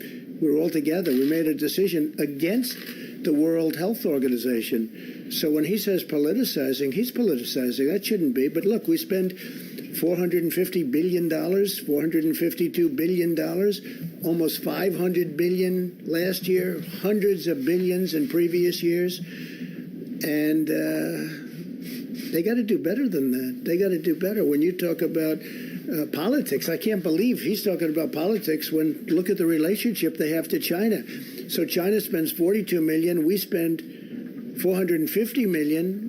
And everything seems to be China's way. That's not right. It's not fair to us. And honestly, it's not fair to the world. Okay, question in the back? Yeah. Thank you, Mr. President. There's breaking news today and a couple of reports from a couple different outlets that Jared Kushner's team is seeking to create a national coronavirus database, a tracking system for patients who've been diagnosed. Now, his spokesperson said that that's not true. Yeah, it's not. I have never heard about it. Doesn't sound like a bad idea, actually, but I have not heard about that. Be okay with it if it. I don't know if I'd be okay. I have to see it, but it sounds very scientific, and it sounds like it could be good based on tracking, but it also has to do with rights and lots of different constitutional questions. I have not heard that at all. Okay, so some people are concerned it would be like the post 9/11 Patriot Act, that it ultimately led to the FISA abuse. Are you concerned FISA about abuse, that? of which I was the one abused, and a couple of other people, in all fairness. No, I don't know anything about it. I haven't heard it. I mean, I'll speak to them. I don't think so. They would have told me. I would have known about it. Please. Thank you, Mr. President. The Nevada delegation is unhappy because smaller casinos and businesses that make profit from gaming in Nevada found out they're not eligible for the CARES Act PPP money. Is this? And I talked to one member who said You mean because of the number of employees? Because of the number of employees, And yet they're small business. and they thought gaming would not be treated any differently than any other business with this. Was this Well, an I can look at oversight? that. I could look. It's a great state, and I will take a look at that strongly. Are you talking only the smaller casinos? Yeah, I'll take a look at that. Fine. I don't mind that. Please. Yeah, we'll take a look. Yeah, we haven't heard. Nobody's told me about it, but I'll look at it. It's a great state. They do a great job, so I'm going to look at it very strongly. I understand what they mean. Please. Thank you, Mr. President. In terms of the economy, what if you urge Americans to go back to work and they don't listen to you? Would you leave that up to the governors, to businesses, to citizens to decide when it's safe to stop social distancing? Well, when you say they don't listen, I think they're going to listen. They want to go back. Everybody wants. They're going stir crazy. They've been in those houses and those apartments, and they're built. I mean, they've done a great job. Again, when you look, the question was just asked about, about how are we doing compared to projections. Those were just original projections. The big projection being 2.2 million people would die if we did nothing. That was another decision we made. Close it up. That was a big decision that we made. Two very smart people walked into my office and they said, listen, these are your alternatives. And that was a projection of, I guess, 1.5 to 2.2 million people would die if we didn't close it up. It's a lot of people. So if we do a number that's tremendously smaller than that, now if we did close it up, the numbers got to 100 to 220 million people. So if we can stay substantially under the 100, which was the original projection, I think we all did a very good job. Even though it's a lot of people. Say it? Do you think we'll be on track for that by May 1st? Well, right now, we're doing well in terms of the numbers. I can't tell you in terms of the date. We don't want to go down, and then we can start going up if we're not careful. So we have to be careful.